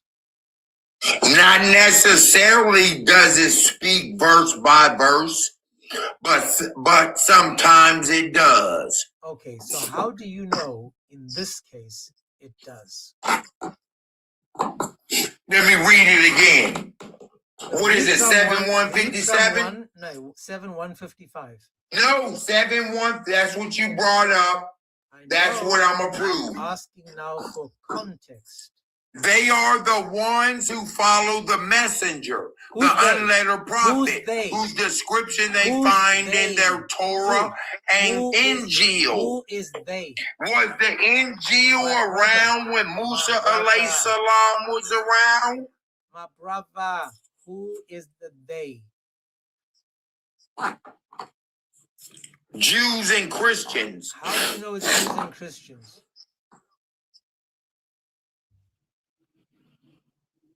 That's the explanation of the verse. Okay, so to get explanation of the verse, you have to go to other parts of the Quran to get context of who the they is. Correct? No. Who is the You're one? talking about going to verses before my man. Listen that have nothing to do with that verse. Now you need to go to Sunnah and ask Muhammad sallallahu alaihi wasallam what that means. I asked Muhammad, I said, Muhammad, where would I go to get an understanding of the verse? He answered me and said, read it in context. In other words, read it from the verses before. How? Hey, let me ask you this. You're talking about Musa alayhi salam in the previous verse, right? Was the Injil around when Musa alayhi salam was around? That is a boom shakalaka checkmate on Islam, because according to 155 and 156, Allah and Muhammad are having Allah and Moses are having a conversation. See, in 155, Moses is praying to Allah. In 156, Allah is too I'm not done. sophisticated I'm for not you, done. apparently. My brother, I'm not done. Listen carefully. In 155 and half of 156, Moses is praying to Allah. In 156 and 157, I'm not done. I'm not done. James, I'm not done. In 156 and 157, Allah is answering Moses, because in 156 it says, and Allah said. So Allah is speaking to Moses, and the conversation continues to 157. Now, you're right. According to me and you and anyone of any intelligence, we know that Moses didn't have. Hey, do you know the verse where it says there are clear verses? Listen again.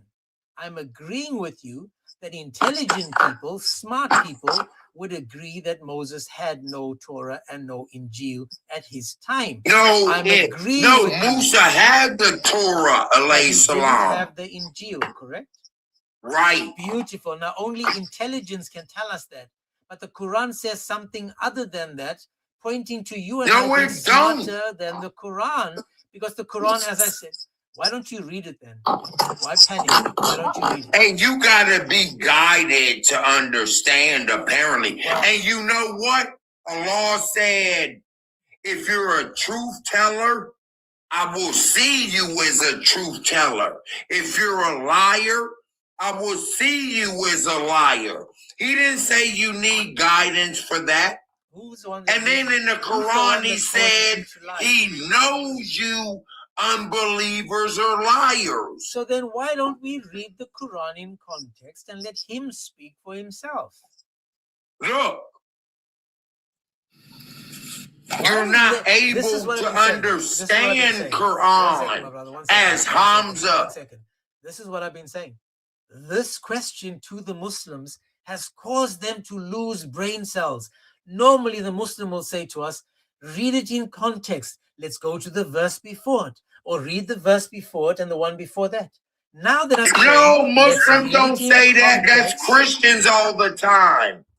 Okay, so you are saying, especially with their Bible. So and then they have to read a whole chapter and never find the context. My brother, listen again. Is there any context in the Quran? Is there any context in the Quran? Yes. Okay. But there are clear verses. Okay. How do you know that the two verses before this aren't clear verses? So you're saying Allah subhanahu wa ta'ala said to Musa alayhi salam about the gospel. And is that what you're saying? And he got it wrong like so much else in the Quran. That's exactly what I'm saying.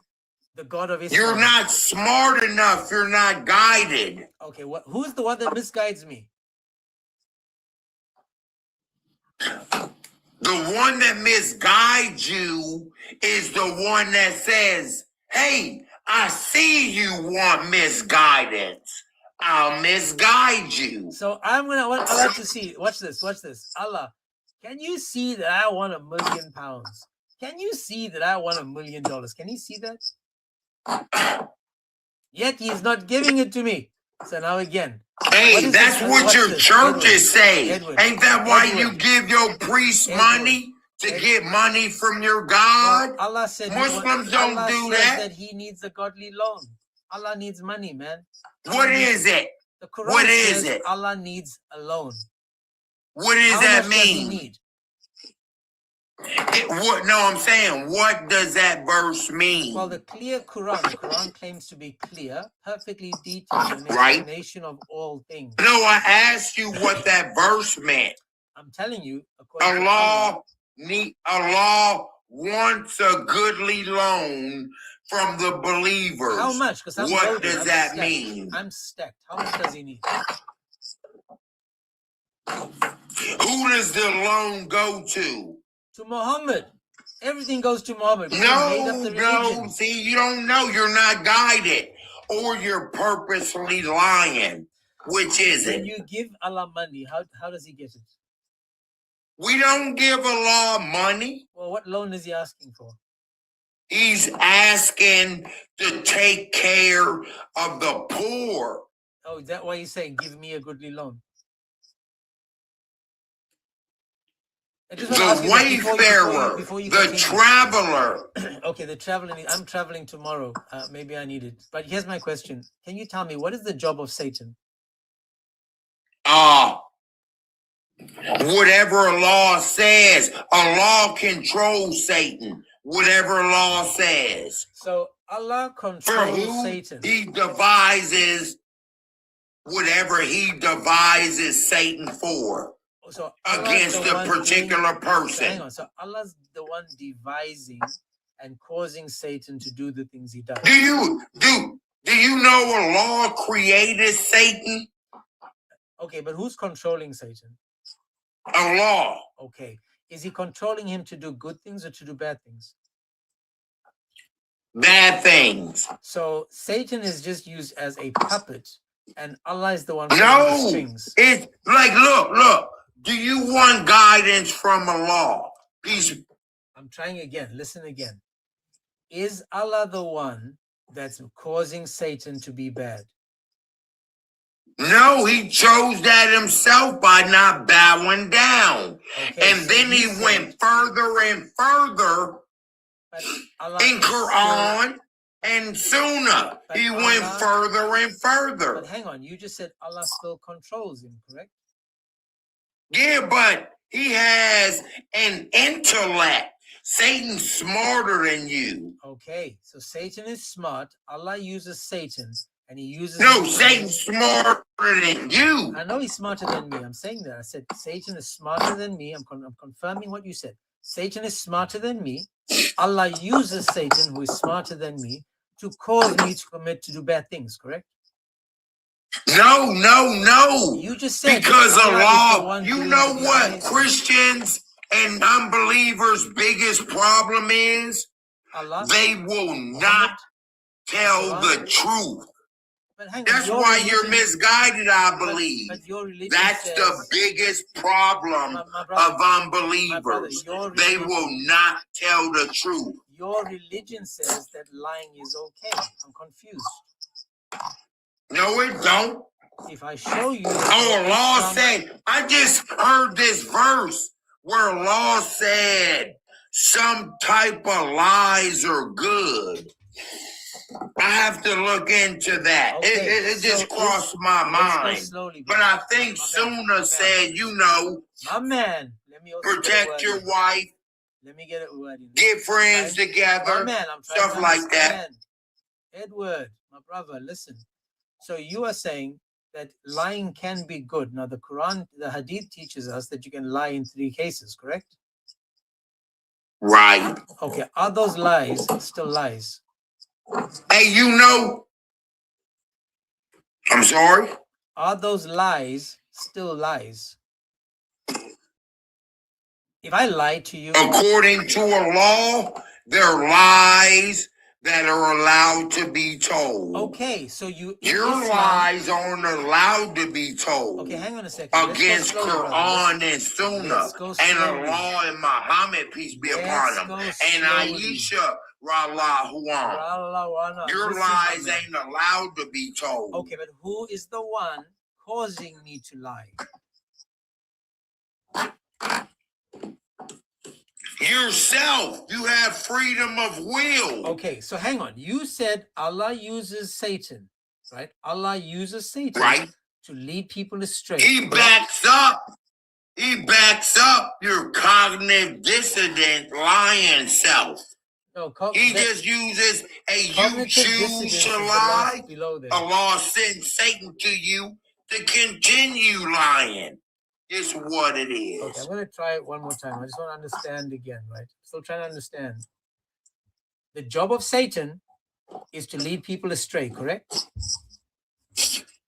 No, that's your choice. Okay. And then Allah will say, that's what you want, that's what you get. Okay. Allah is not. So if the person... Okay, listen again now. Unjust. Okay, let's go slowly. If Allah forgives all your sins, Is that him showing mercy? Alhamdulillah. Hey, you know. So hang on, brother. You Wait, know there's my a leading question. My I'm leading, is. my brother, Listen. Let me tell you this story. I'm leading. After I'm done. the first Muslim I ever met. After I'm done. Ma'aki bowing down, reading Quran, and he in the mosque. Dude, listen again. I know Allah forgives all sins. Okay, watch this then. Watch. If Allah forgives all sins, is he just? Alhamdulillah. So always. So if he's just, then you should be punished for your sins, correct? No. Forgiveness is the just. Okay. Just. So then Allah is not just, he's just merciful. Just and merciful, what's the difference? Okay, so merciful means to forgive you for everything. For example, it's like you go to court after stealing a car. The judge can show you mercy, but at the same time give you a sentence for the theft, correct? So he can say to you, okay. Okay, that's where law comes in. The most merciful. Okay, so hang on. If he's most merciful and he takes away the sin, but he doesn't punish you for the sin, then he's not just. Right. No, he's the most merciful. But then he's That's not just. Better than again, the word just. Again, I don't know if you're missing the word. Dude, come on, man. Come on, man. I said, excuse me, but nigga. Come on, man. You can mute yourself. You don't have to be a pig. Come on, man. A little bit of decorum, bro. Whatever. A little bit of decorum. Hey, maybe the Lord turned me into a pig right now. Maybe No. he made it appear so, you know. By sooner, but I'm still going to whack your ass. My man, watch again. So you are saying that Allah is able to lie to you and he does it for a good reason, correct? Allah don't lie to nobody. Okay, in Surah 4:157, when it was made to appear that Jesus was crucified, who made it appear that Jesus was crucified? Allah. Okay, so was Jesus crucified? No. So then he lied to people. No, Isa wasn't crucified. So listen again. So he Peace lied be upon again. him. Listen again. So Jesus is a Midrash invention. Listen. So what he did was he lied to the people by deceiving them into lied to who? Can you please shut your gob, mate? Just sit quietly. Let me ask the question. Listen. I said, do you agree that the people then that saw or assumed that Jesus was crucified were lied to and deceived into believing that Jesus was crucified? Do you agree with that?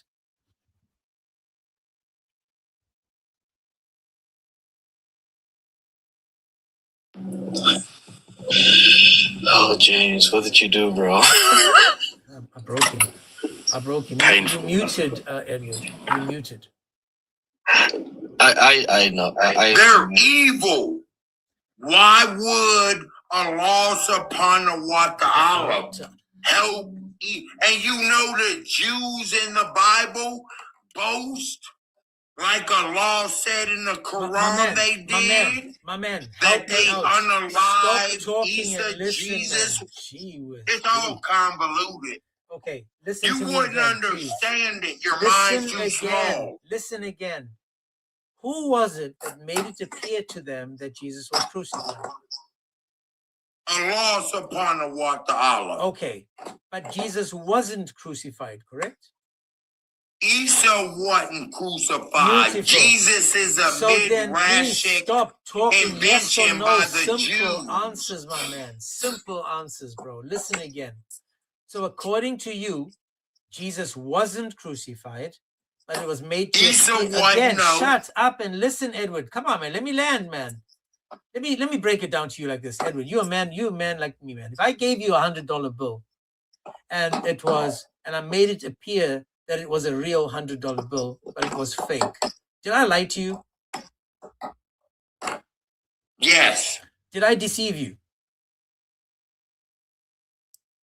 Because lying is deceiving. Did you do it to somebody evil?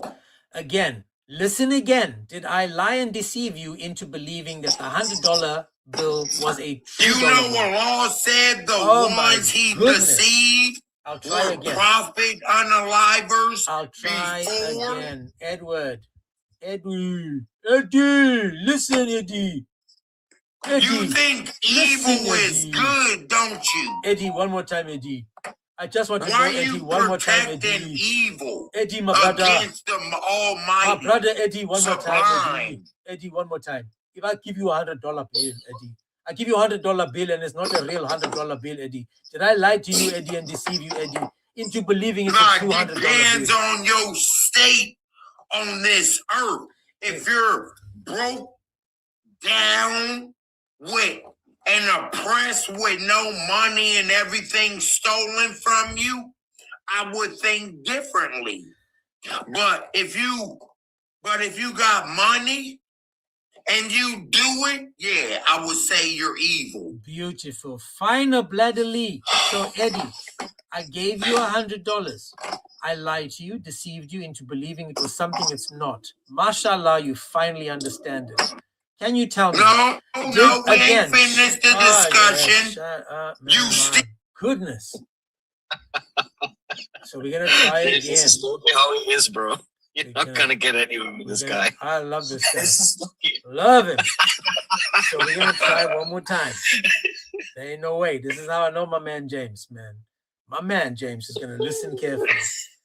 James, you got pages, bro. I'm jealous, bro. You got pages, bro. Oh my goodness. I like this dude, man. You know, he's hot. This guy's got a good heart. I'll tell you guys this, and I mean it from the bottom of my heart. This guy has a good heart. He's just been lied to and deceived by the God of Islam.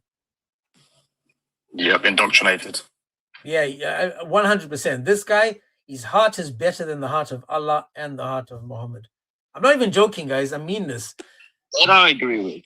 He's a good guy with a good intention, but unfortunately, man, he's the type of person that would find an excuse for everything in Islam. But I think I've overstayed my welcome. I think. Are you back, Eddie? Yeah, hey. Now let me ask you a question. But you haven't answered the question yet, man. You haven't answered my question, bro. Previous prophet unalivers and those who wanted to unalive this messenger prophet, they're evil, right? Keep going, man. I want to hear you finish first, and I don't want to disrupt you. It's Quran. Okay. It's biblical too. I ask you a question, answer it.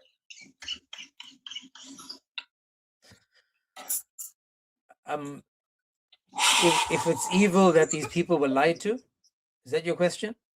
No, you know I didn't say that. I said, since the law said these people unalive prophets before. Name one. And they wanted to unalive this prophet. Wait, hang on. Name my brother, Edward. That Allah saved. Edward, name one. Edward, name one prophet before Muhammad that was show me where he was unalived. He was in a tree and they cut him in half. Look it up. Did they cut the tree in half? I'm sorry? What do you mean look it up? Is it in the Quran? No, it's in Sunnah. So it's in the Sunnah. So I'm asking for evidence. That's not the question, though. Listen to my question. Now, if a law deceived prophet unalivers from the past and they wanted to unalive another messenger prophet, Messiah, that Allah sent, is it wrong to deceive them? I just want to. Okay, watch this. Watch this. Watch this. Hang on, dude. Edward, Eddie. Listen again. So you saying that Jesus was protected because they wanted to unalive him? Here's my question for you: why wasn't Muhammad protected from the poison that he had that caused his death? Why didn't Allah protect him? Angel Jibril came to him and said, do you want to live or go to your rock? He said, I'm going to my rock. Where did he? This what it is. He had a choice. Hang on. Where did That's he say that? Where did he It's say that? Sunnah. Okay, hang on a It's second. Sunnah. In the Sunnah, it says clearly that Muhammad said to Aisha, I still feel the pain caused by the food I ate at Khaybar. And it's going to sever my... Hang on. Jibril asked him if he wanted to go or stay. Dude, panic. Again, I can say to you that a person in hospital, 95 years old... Sunnah? Again, hang on, dude. Listen again. You panicking. It's okay. It's okay. Don't panic. According to Muhammad, he was already poisoned and he was being killed by the poison that he had, according to the Sunnah, right? According to the Sunnah. How was he being unalive by the poison? Because he said Angel Jibril said, do you want to stay on earth or go to your rock? Okay, listen again, right? Muhammad said to Aisha, I still feel the poison that unalived him. The poison that unalived him. He says, I still No, but you're saying it unalived him. I'm at that point. What? I'm at that point. I don't know what you just said. I'm at the point where you're saying it unalived him. But Angel Jibril alayhi salam said, do you want to stay on earth or go to your rock?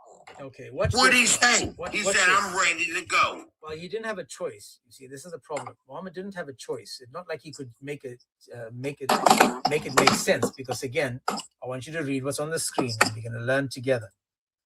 Okay, let me bring up my hop. Beautiful. And we're going to see if what you have is just an excuse from what he has, right? So on the screen, I've got Muhammad saying, the Prophet in his ailment in which he died. So what was the ailment he had? He was poisoned. And then it says, used to say to Aisha, oh Aisha, I still feel the pain caused by the food I ate at Khaybar. And at this time I feel as if my iota is being cut from that poison. This is quoted directly from Surah 69, 44 to 46, where Allah says that if Muhammad lied, he would seize him by the right hand and sever his iota. So now Muhammad is confirming that he's a false prophet because he made something up in the name of Allah. And because he made something up, he's quoting the verse 69, 44 to 46, that he's saying my iota would be cut from that poison. Now, if you know that you're going to be kicking the bucket, of course I can say to you, well, Jibril came to me and said to me, well, do you want to live or do you want to die? After the pain that he's had for such a long time, he's chosen death. He's literally saying, you know what? I'm ready to kick this bucket. Bring the bucket closer, man. I'm done. He's okay, let me see. Let me listen. Let me say. The event you are referring to was a well-known, authentic tradition detailing the final days of Prophet Muhammad sallallahu alaihi wasallam. So what was he is visited by the angel Jibril alongside the angel of death and is given the choice between this earthly life and returning to his rock. What caused his death, Eddie? Him. He chose it. So he sacrificed himself like Jesus did. What? So hang on, I'm asking you. So he chose his death? What does the verse say on the screen? What is the reason from what he died? According to the screen now. Hold on, see? Your Jewish AI won't tell the truth. You see, hold on, let me find it. Yo's, man. You see, the Jewish AI, yo's. That's the problem, man. But Jewish AI. That's, you know why they call it Jewish AI, right, Edward? It's because nothing comes out of it. Nothing comes out. Hang on. Let me finish. Because nothing smart comes out of Arabia. They've not produced anything in the last 500 years that can contribute to societies. Nothing. Everything that's of intelligence came from those people you just talked about. So we can only find that you guys believe the sun sets in muddy water. You guys believe in that Satan sleeps in your nose and pees in your ear. See, the Jews haven't said that. What the Jews did is the Jews gave us internet. The Jews gave us intelligence and stuff we can use in modern societies. You guys, following the Arabs, are taking us backwards in life 1400 years instead of moving forward. Now, according to what's on the screen, can you confirm or deny the fact that it points to him being unalive because of the poison? Can you agree to that so far? Okay, I'm about you don't have to to bring up it, the Sunnah. but is it on the screen? It's on the Sunnah. Here we go. Can I read it? Please. Yeah, he's reading. Oh, see, they launching. They what? See, they launching that Jewish AI, man. Say it again, my man. Just read it for me quickly there, Edward. Okay, here we go.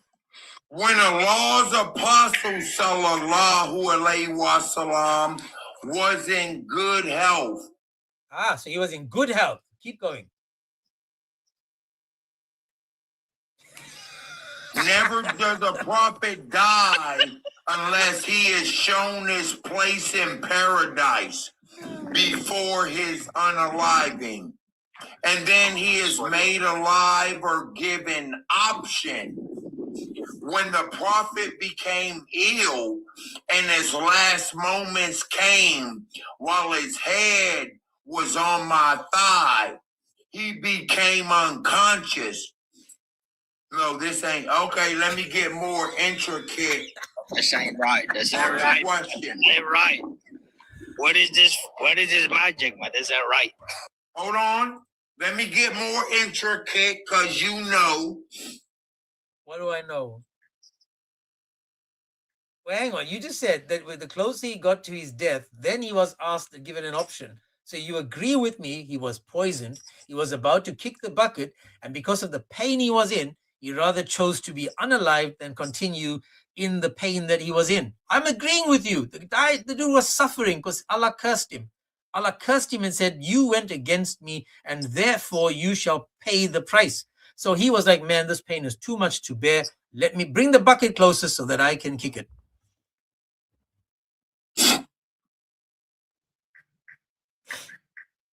See, I'm agreeing with you, man. Let me get it. You ain't agreeing with me. Who am I agreeing with? I'm getting the Sunnah.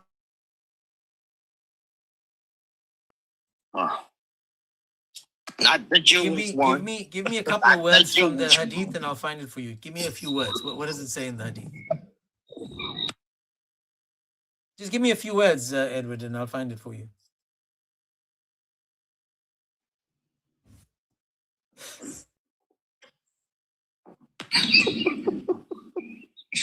You're about to get intricate, guys. Just, this is not funny. I know, yeah, brother. What are these doing? Islam It is ain't definitely not funny. It ain't phony, man. It ain't phony. I'm just trying to find whatever you want. If you just tell me what you're looking for, man, I'll help you Okay, find it. let's see. Just give me a few words from the hadith you think is there, and I'll find it for you.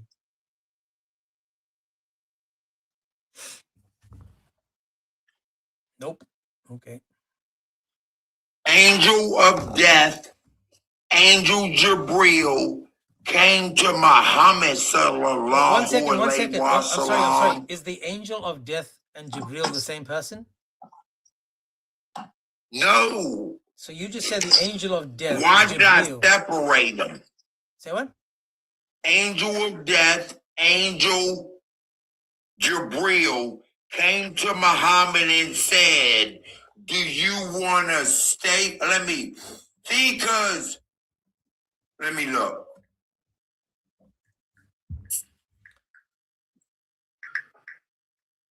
You gotta understand, this guy learns his arguments from the Burger King menu, so you gotta be patient with him.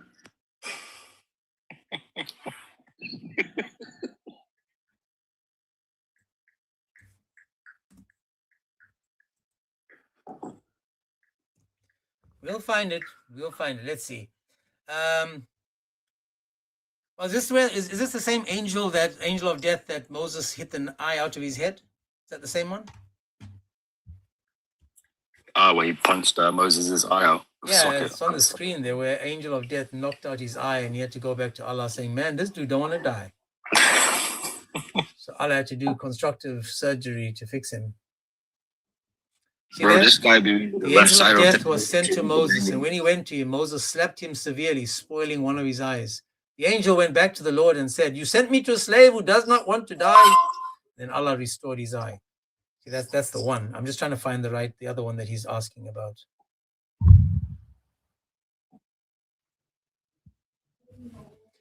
Just trying to make it make sense, man. I've got on the screen, angel of death. Let's see, when the drop of semen remains in the womb for 40 days and 40 nights, the angel comes and says, okay, it's not the angel of death. Sunrise, you there? Peace and blessings. How are you? Good, good. Are you you're not a Muslim? No, I'm not a Muslim.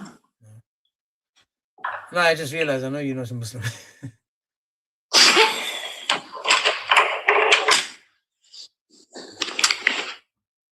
Okay, Eddie, I'm trying to find it, my man. I don't have it on my screen as well. You see that? Well, you both from What happens in the WEF Hadith? said AI knows how to lie now. Who's the one causing the AI to lie? Is that Allah? Yo. This man been reading the left side of the paper because the right side is Jewish.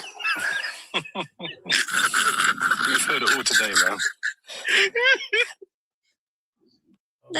Let's not be mean to people when they could be, a little bit Oh, yeah.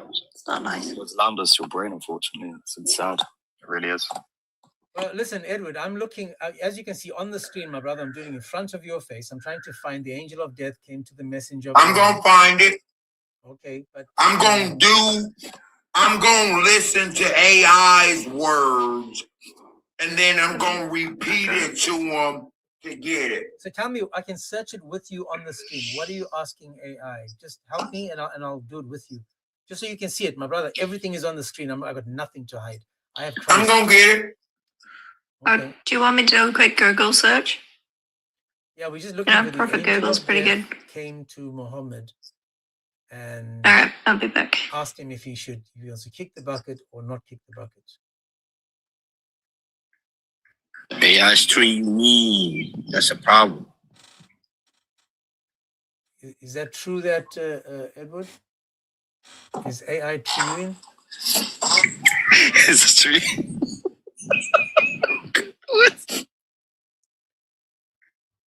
Yeah, you got to be intricate. I feel like Edward and Junior would be really good friends. I feel like they would be really as you can see, my man, I'm trying my best, right? I'm trying my best to find what you guys are. Just be patient. Be patient, because Okay, I'm looking, as you can see, it's on the screen. I'm looking for you. In fact, what I'll do is watch this. Hang on a second. How do you do this? Let me go to Google, and I'm going to ask Google in front of you so you can see. What is it? Hadith where Jibril gives. No, let me see. Yeah, it's not coming up in any Google search. It just comes up with Muhammad. With Moses. I just did it.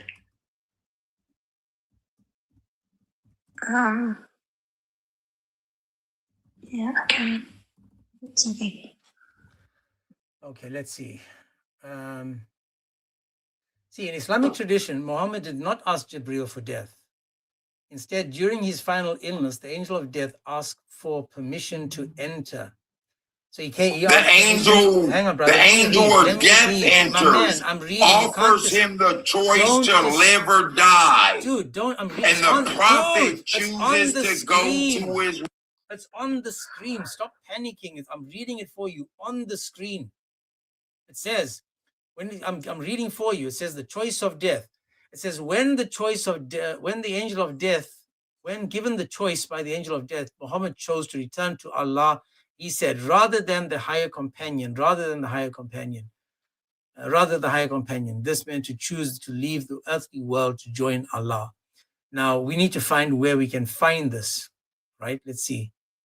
Wishing for death. So Muhammad was wishing for death. Remember, he tried several times to want to unalive himself. Let's see. So it says, none of you should wish death for, where does it go?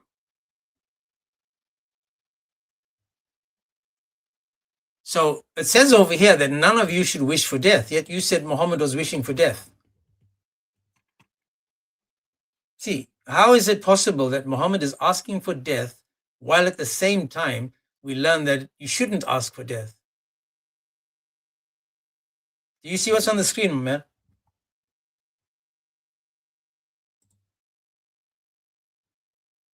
You see that? I'm just showing you what's on the screen. It says that none of you should wish for death. Now, to go to Allah is asking for death. So it says either he is a doer of good or he lives, or if he lives, he will do more good, or he's a doer of evil, but perhaps he give up his evil ways. Now, notice again, all I've done is I'm reading what it says. Bukhari 4437. Let me see. Listen, an angel, specifically the angel of death, accompanied by Jibril alayhi salam, descended upon the prophet, peace be upon him, while he was in his final illness at the home of his wife, Aisha radiallahu anha. The angel informed Muhammad, peace be upon him, that Allah sent him to give a direct choice. Okay, my brother, let's read the hadith. Choice. My man, I like to have the hadith so we can read it. Let's read together. When Allah's apostle was in good health, he used to say, never does a prophet die unless he is shown a place in paradise. We just read a hadith where it says no one must wish death. We just read that, correct? No one must wish death. He had a choice. But again, no one must wish death. So what did you say? He didn't wish, it was a choice. Okay, in that choice, did he wish to die or did he wish to live? He had a choice to say, I want to go with the Almighty. Okay, you so wouldn't say that for your Jesus? Would you say that was a wish for you to go to your Jesus or a choice? My man, was that his wish? No, that was a choice. Okay, when you it wasn't a wish, it was a choice. So watch again. If I give you two choices and I said, choose one of these two choices, and you choose one over the other, did you get what you wished for? Yes. So you got what you wished for. Boom shakalaka is in the word wish. So he made a wish. But how do you mean wish? How do you mean wish? Okay, if I give you two choices. Choice, right? If I give you choice, right? If I give you two choices, and I said, these are the two choices, which one of these do you wish for? No, it says choice. And I'm asking you, if you have a choice, you have to wish for one of them, correct?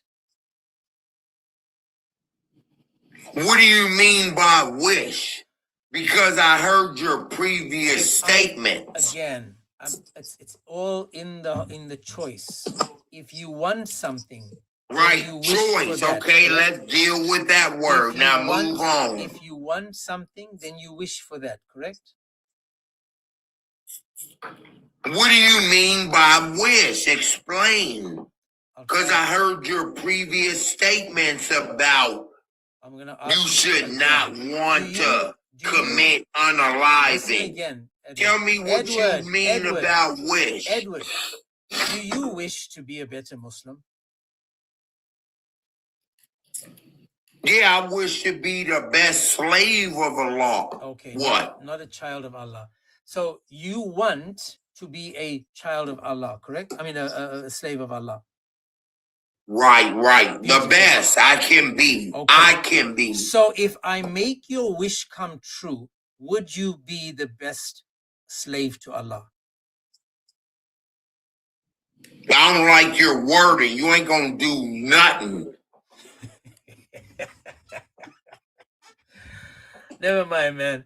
I just, the whole topic started out. Just read the hadith. Just read the hadith. You know it's choice. And you know what you mean by wish. And I'm saying to you. And your idea of wish is not Muhammad's choice. That's it. Did Muhammad, because of your previous statements, it's not the same. Did Muhammad wish to be with Allah, with his maker? Yes, alhamdulillah. Okay, so he made a wish. No, we had a choice. He didn't have to wish. He didn't have to wish. Maybe it was gonna happen. Ain't no wishes. It was gonna happen. Deal with that. Okay, but maybe Eddie, have you thought of it this way? If you're given, say, you're given two choices. One you wish, one you want, because want can also mean wish. So one you want, and you're going to pick the one you want, and one you don't want. What do you mean by wish? Well, wish can also mean in the English language sometimes, depending on how you use it, like want. Wish? I'm trying to tell you. Yes, like choice and want. I'll agree. Yeah, so want can sometimes, depending on how you use wish in a sentence, can sometimes mean want.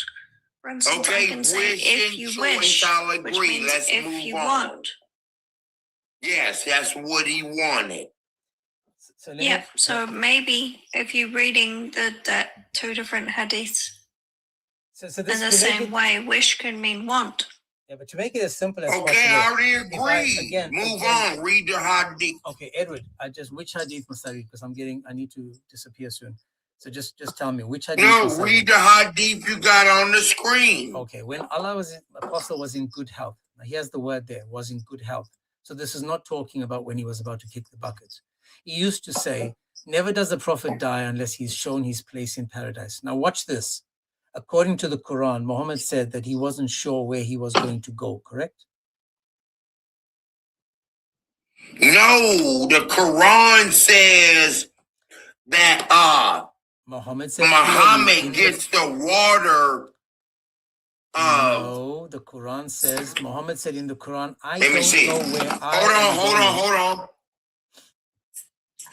Hold on, I'm about to tell you. Now you can think while you're trying to find it, but I'm saying that according to the Quran, Muhammad said clearly that he had no idea where he was going. He had no idea where the people were going either. This is why we've been saying Jesus always knew where he's going, because he said, I am the way, the truth, and the life. Muhammad had no idea. So now he's saying all of a sudden that Allah will only show the prophet where he's going to go before he kicks the bucket. But Muhammad said, I've got no idea where I'm going. So then it goes on and says, in his place in paradise, and then he is made alive or given an option. Now, if Muhammad wanted to live until he was 200 years old, the option wouldn't have been there, because we know that he was poisoned by the curse of Allah. Then it says, when the prophet became ill, when the prophet became ill, Muhammad's and ticket his last moments came, to Jannah. His head was Let's read it. Let's read out Calther. Unconscious, and when he came to his senses, let's read out Calther. Of the house and said, Indeed, we have granted you, O prophet, abundant. Then he said, O Allah, with the highest companion. Thereupon I said, hence, he is not going to stay with us. Then I came to know that his state was the confirmation of the narration he used to mention to us while he was in good health. So this over here is pointing to that when he was in good health, he used to say something. But this guy was saying that the prophets are being protected. You said Jesus was protected when Allah lied to everyone. Yet in this hadith, Muhammad was not protected by the poison that he was given. According to the hadith, he said, the ailment, the thing that caused me to die, was the poison that I had by the Jewish woman who unalived her entire family. After destroying her entire family, I then asked the woman to cook me food. Now, only a numpty will go to someone that just got her whole family got unalived and then asks her to cook him food. And then what did she say? She said, if you were a true prophet, then you wouldn't have eaten the food. And then he eats the food and he still gets poisoned. And then he still says to her, I feel as if my aorta is being severed by the poison I had at Khaybar. But it doesn't stop there. Because again, if we go back to the Quran, what does the Quran tell us when it comes to this verse? It says to us clearly in Surah 69, 44 to 46, it says, had Muhammad created something, had Muhammad lied about something, what would it say? It says, had Muhammad invented anything against us, had Muhammad invented anything against us, this is Allah, he's the he and the us. He says, we would have seized him by his right hand and then we would have cut from him his iota, severed his iota. What did Muhammad just say in the hadith? In the hadith, Muhammad said that, oh Aisha, the ailment from which I am caused to die, I feel as if my iota has been severed from my body. Confirming once again that Allah cursed Muhammad into this, him being unalived and him being destroyed, which is sad because the Muslims now are trying to make it make sense or trying to educate us on something it doesn't say. But with that said, guys, I really need to go. I've got things to do, people to see, places to be. Pray for that brother. As I said, his intentions are good. He's got a good heart, but he is a Muslim first. So it's just unfortunate that these guys are not able to do, common, what's it called, comprehension. It's just very sad. Very sad. But that's just an example of how it is to be a Muslim. Again, guys, please tap and share. If you're not following me, please follow me on the YouTube, The Agents 007. The music I play is music I've created. They are out on Spotify, YouTube, and you name it. You just have to get, James 007. I am going to do a few updates on how to find the music easier. And then we're going to have playlists and we're going to be doing some stuff. But at the moment, that's what we have. So if you guys can, that would be amazing. Just support the live by sharing the music and, subscribing to the music and, just enjoy. Let me play one more song before we go. Let me ask Sunrise, do you want to add anything before we leave? No. Just grateful to have Jesus after hearing, some of the guys today, just really grateful to have been led to Jesus and just feel blessed. Could be cursed. So just truly grateful. Thank you, James. No worries. God bless. So in with that, we can also see that when we look at, for example, and it's funny, the verse was on the screen over here, which is Titus 2. Titus 2:13 says, looking for the blessed hope and the glorious appearing of the great God and our Savior, Jesus Christ. Amen. Always good to have the word before we go. But again, guys, I love me some music, so let's play a song out as we go. I'll play the song, You Have the Right. And listen again, Muslims, this song is touching your hearts too. You have the right. Don't wait for the next song that I made, which is the court case on the day of resurrection. Let me play that one first.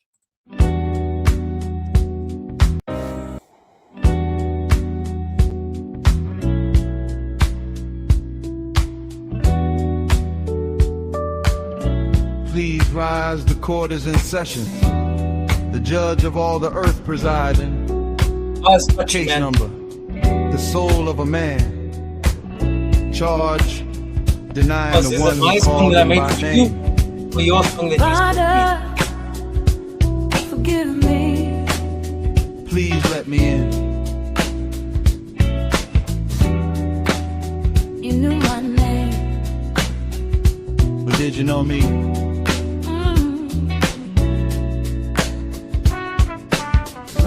Lord, I'm here.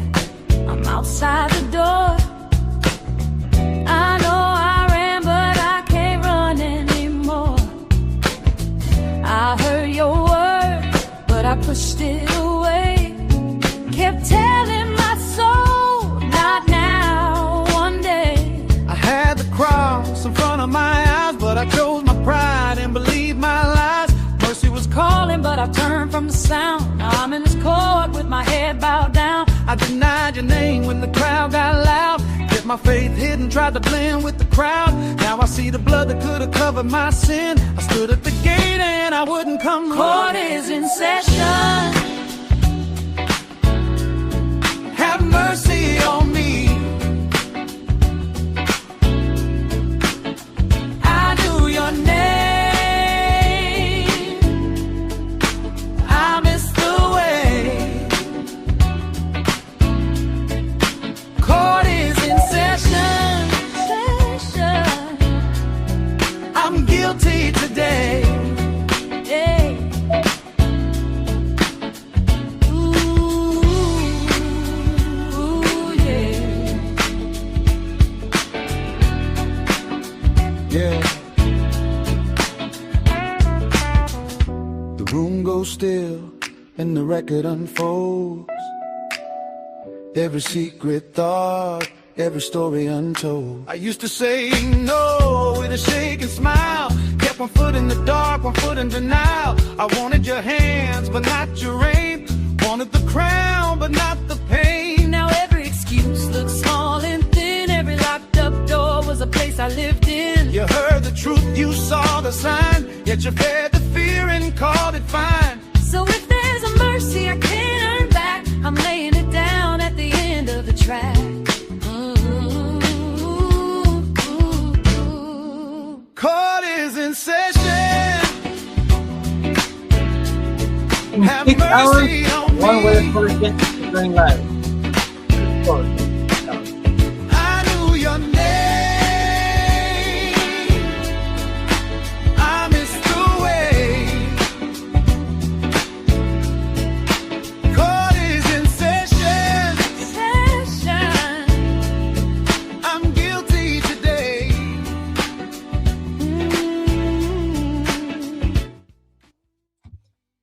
Court is in session. Don't wait till that day comes, people. Oh, come on, man.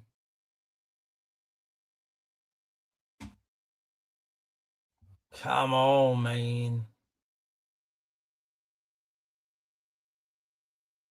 Oz, I apologize, it's not playing.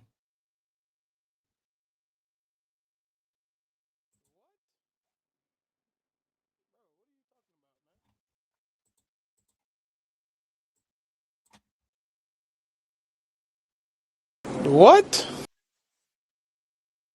Seriously, man.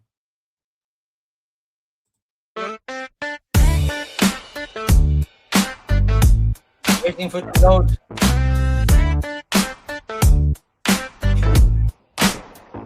Mama was squeezed like a pimple in the cake. Okay, I'm gonna have to.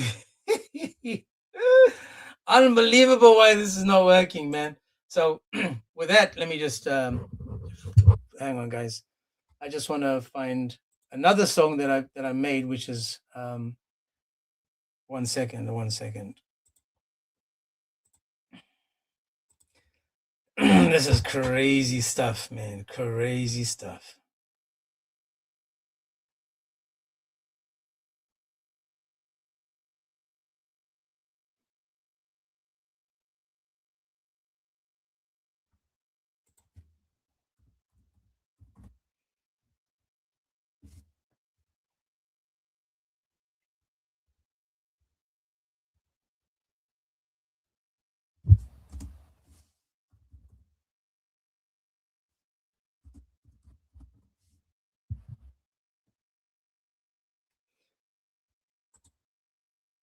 Crazy.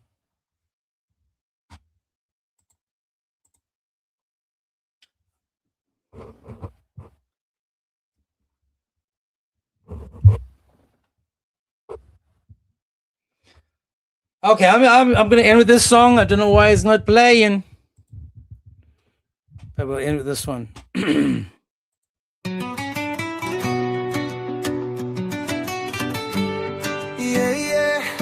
Tonight we let the light in, no more running in the dark. Cristo trae la paz, I was searching through the noise, trying to fill my heart with temporary joys. City lights and empty conversations, broken dreams and endless complications. Then you found me in the middle of the night, turned my fear into a different kind of life. Now my soul is dancing like the ocean waves, ever since your love came and called my name.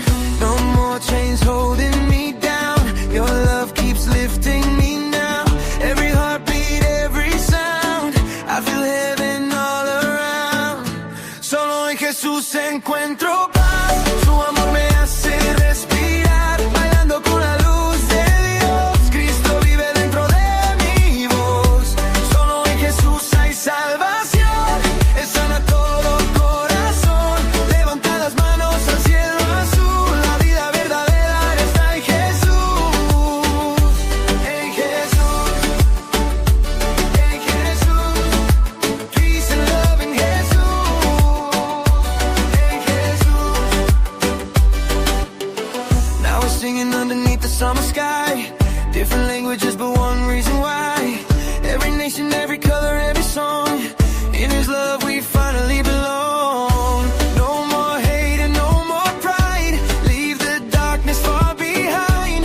When the rhythm hits your soul, you can feel His spirit move tonight. No more fear inside my chest, only you can give true rest. Every step and every breath, you pull beauty from the stress. Solo en Jesús encuentro paz, su amor me hace respirar, bailando con la luz de Dios. Cristo vive dentro de mi voz. Solo en Jesús hay salvación, Él sana todo corazón. Levanta las manos al cielo azul, la vida verdadera está en Jesús. Hands up high, let the whole world sing. Love came down and changed everything. From the streets to the ocean side, Jesus brings the dead alive. Everybody move together now, grace and mercy pouring out. If you feel lost, hear this sound, His love is here right now. Solo en Jesús encuentro paz, su amor me hace respirar, bailando con la luz de Dios. Cristo vive dentro de mi voz. Solo en Jesús hay salvación, Él sana todo corazón. Levanta las manos al cielo azul, la vida verdadera está en Jesús. Peace and love through Jesús, forever new por Jesús. La verdadera paz solo viene de Jesús. Sorry about that. Yeah. I was frozen for a wee bit there. But guys, West God bless Coast you. rhythm. Stay safe. Remove the hate, the pride, and the anger. Desert strings in the night. Love. Show love. Like One Muslim truth. people. And this One again, that king. was my Spanish Yasu and Akbar. Latino sliding to that. This is not for my Step Arab to the flow with the message in my chest. All those that Not are here to Muslim fight, and you are I'm here to Arab, listen confess. to the word The of word the became song flesh, and walked Arabic. among men, opened blind eyes, then rose again. Not just a prophet, not just a sign. Before Abraham was, he said I am. King with no throne, made out of gold. Still every nation gonna hear what's told. He calmed the sea with the word from his mouth. East to the west, north to the south. Mercy in his hands, fire in his name. Jesus is God, forever the same. Who forgives sins, who raises the dead, who wears the crown with thorns on his head, who took the cross and conquered the grave. Only the Lord has power to save. يسوع أكبر يسوع ربي نور جه في قلب الظلام يسوع أكبر يسوع إلهي هو الطريق الحق والحياة يسوع أكبر Jesus is Lord يسوع أكبر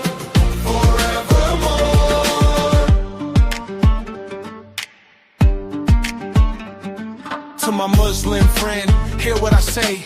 God came near, didn't stay far away. Not distant, hidden, locked in the sky. He entered our pain, came ready to die. The sun is is eternal. The Father is light. The Spirit gives life. No shadow, no night. One God, not three. Let the mystery ring. Holy forever. Creation's king. You honor Issa, but look again. He is the judge at the world's end. Alpha, Omega, beginning and last. The future is his and he holds the past. Not by sword, not by fear, but by love he draws us near. Not by force, not by shame. Every knee will bow to his name. يسوع أكبر يسوع ربي النور جي في قلب الظلام يسوع أكبر يسوع إلهي هو الطريق الحق والحياة. Jesus is God, let the whole world hear. The King is alive and the kingdom is near. Yeshua Akbar, Jesus is Lord, forever and ever. Amen. Yeshua Akbar, Jesus is Lord. Yeshua Akbar, forevermore.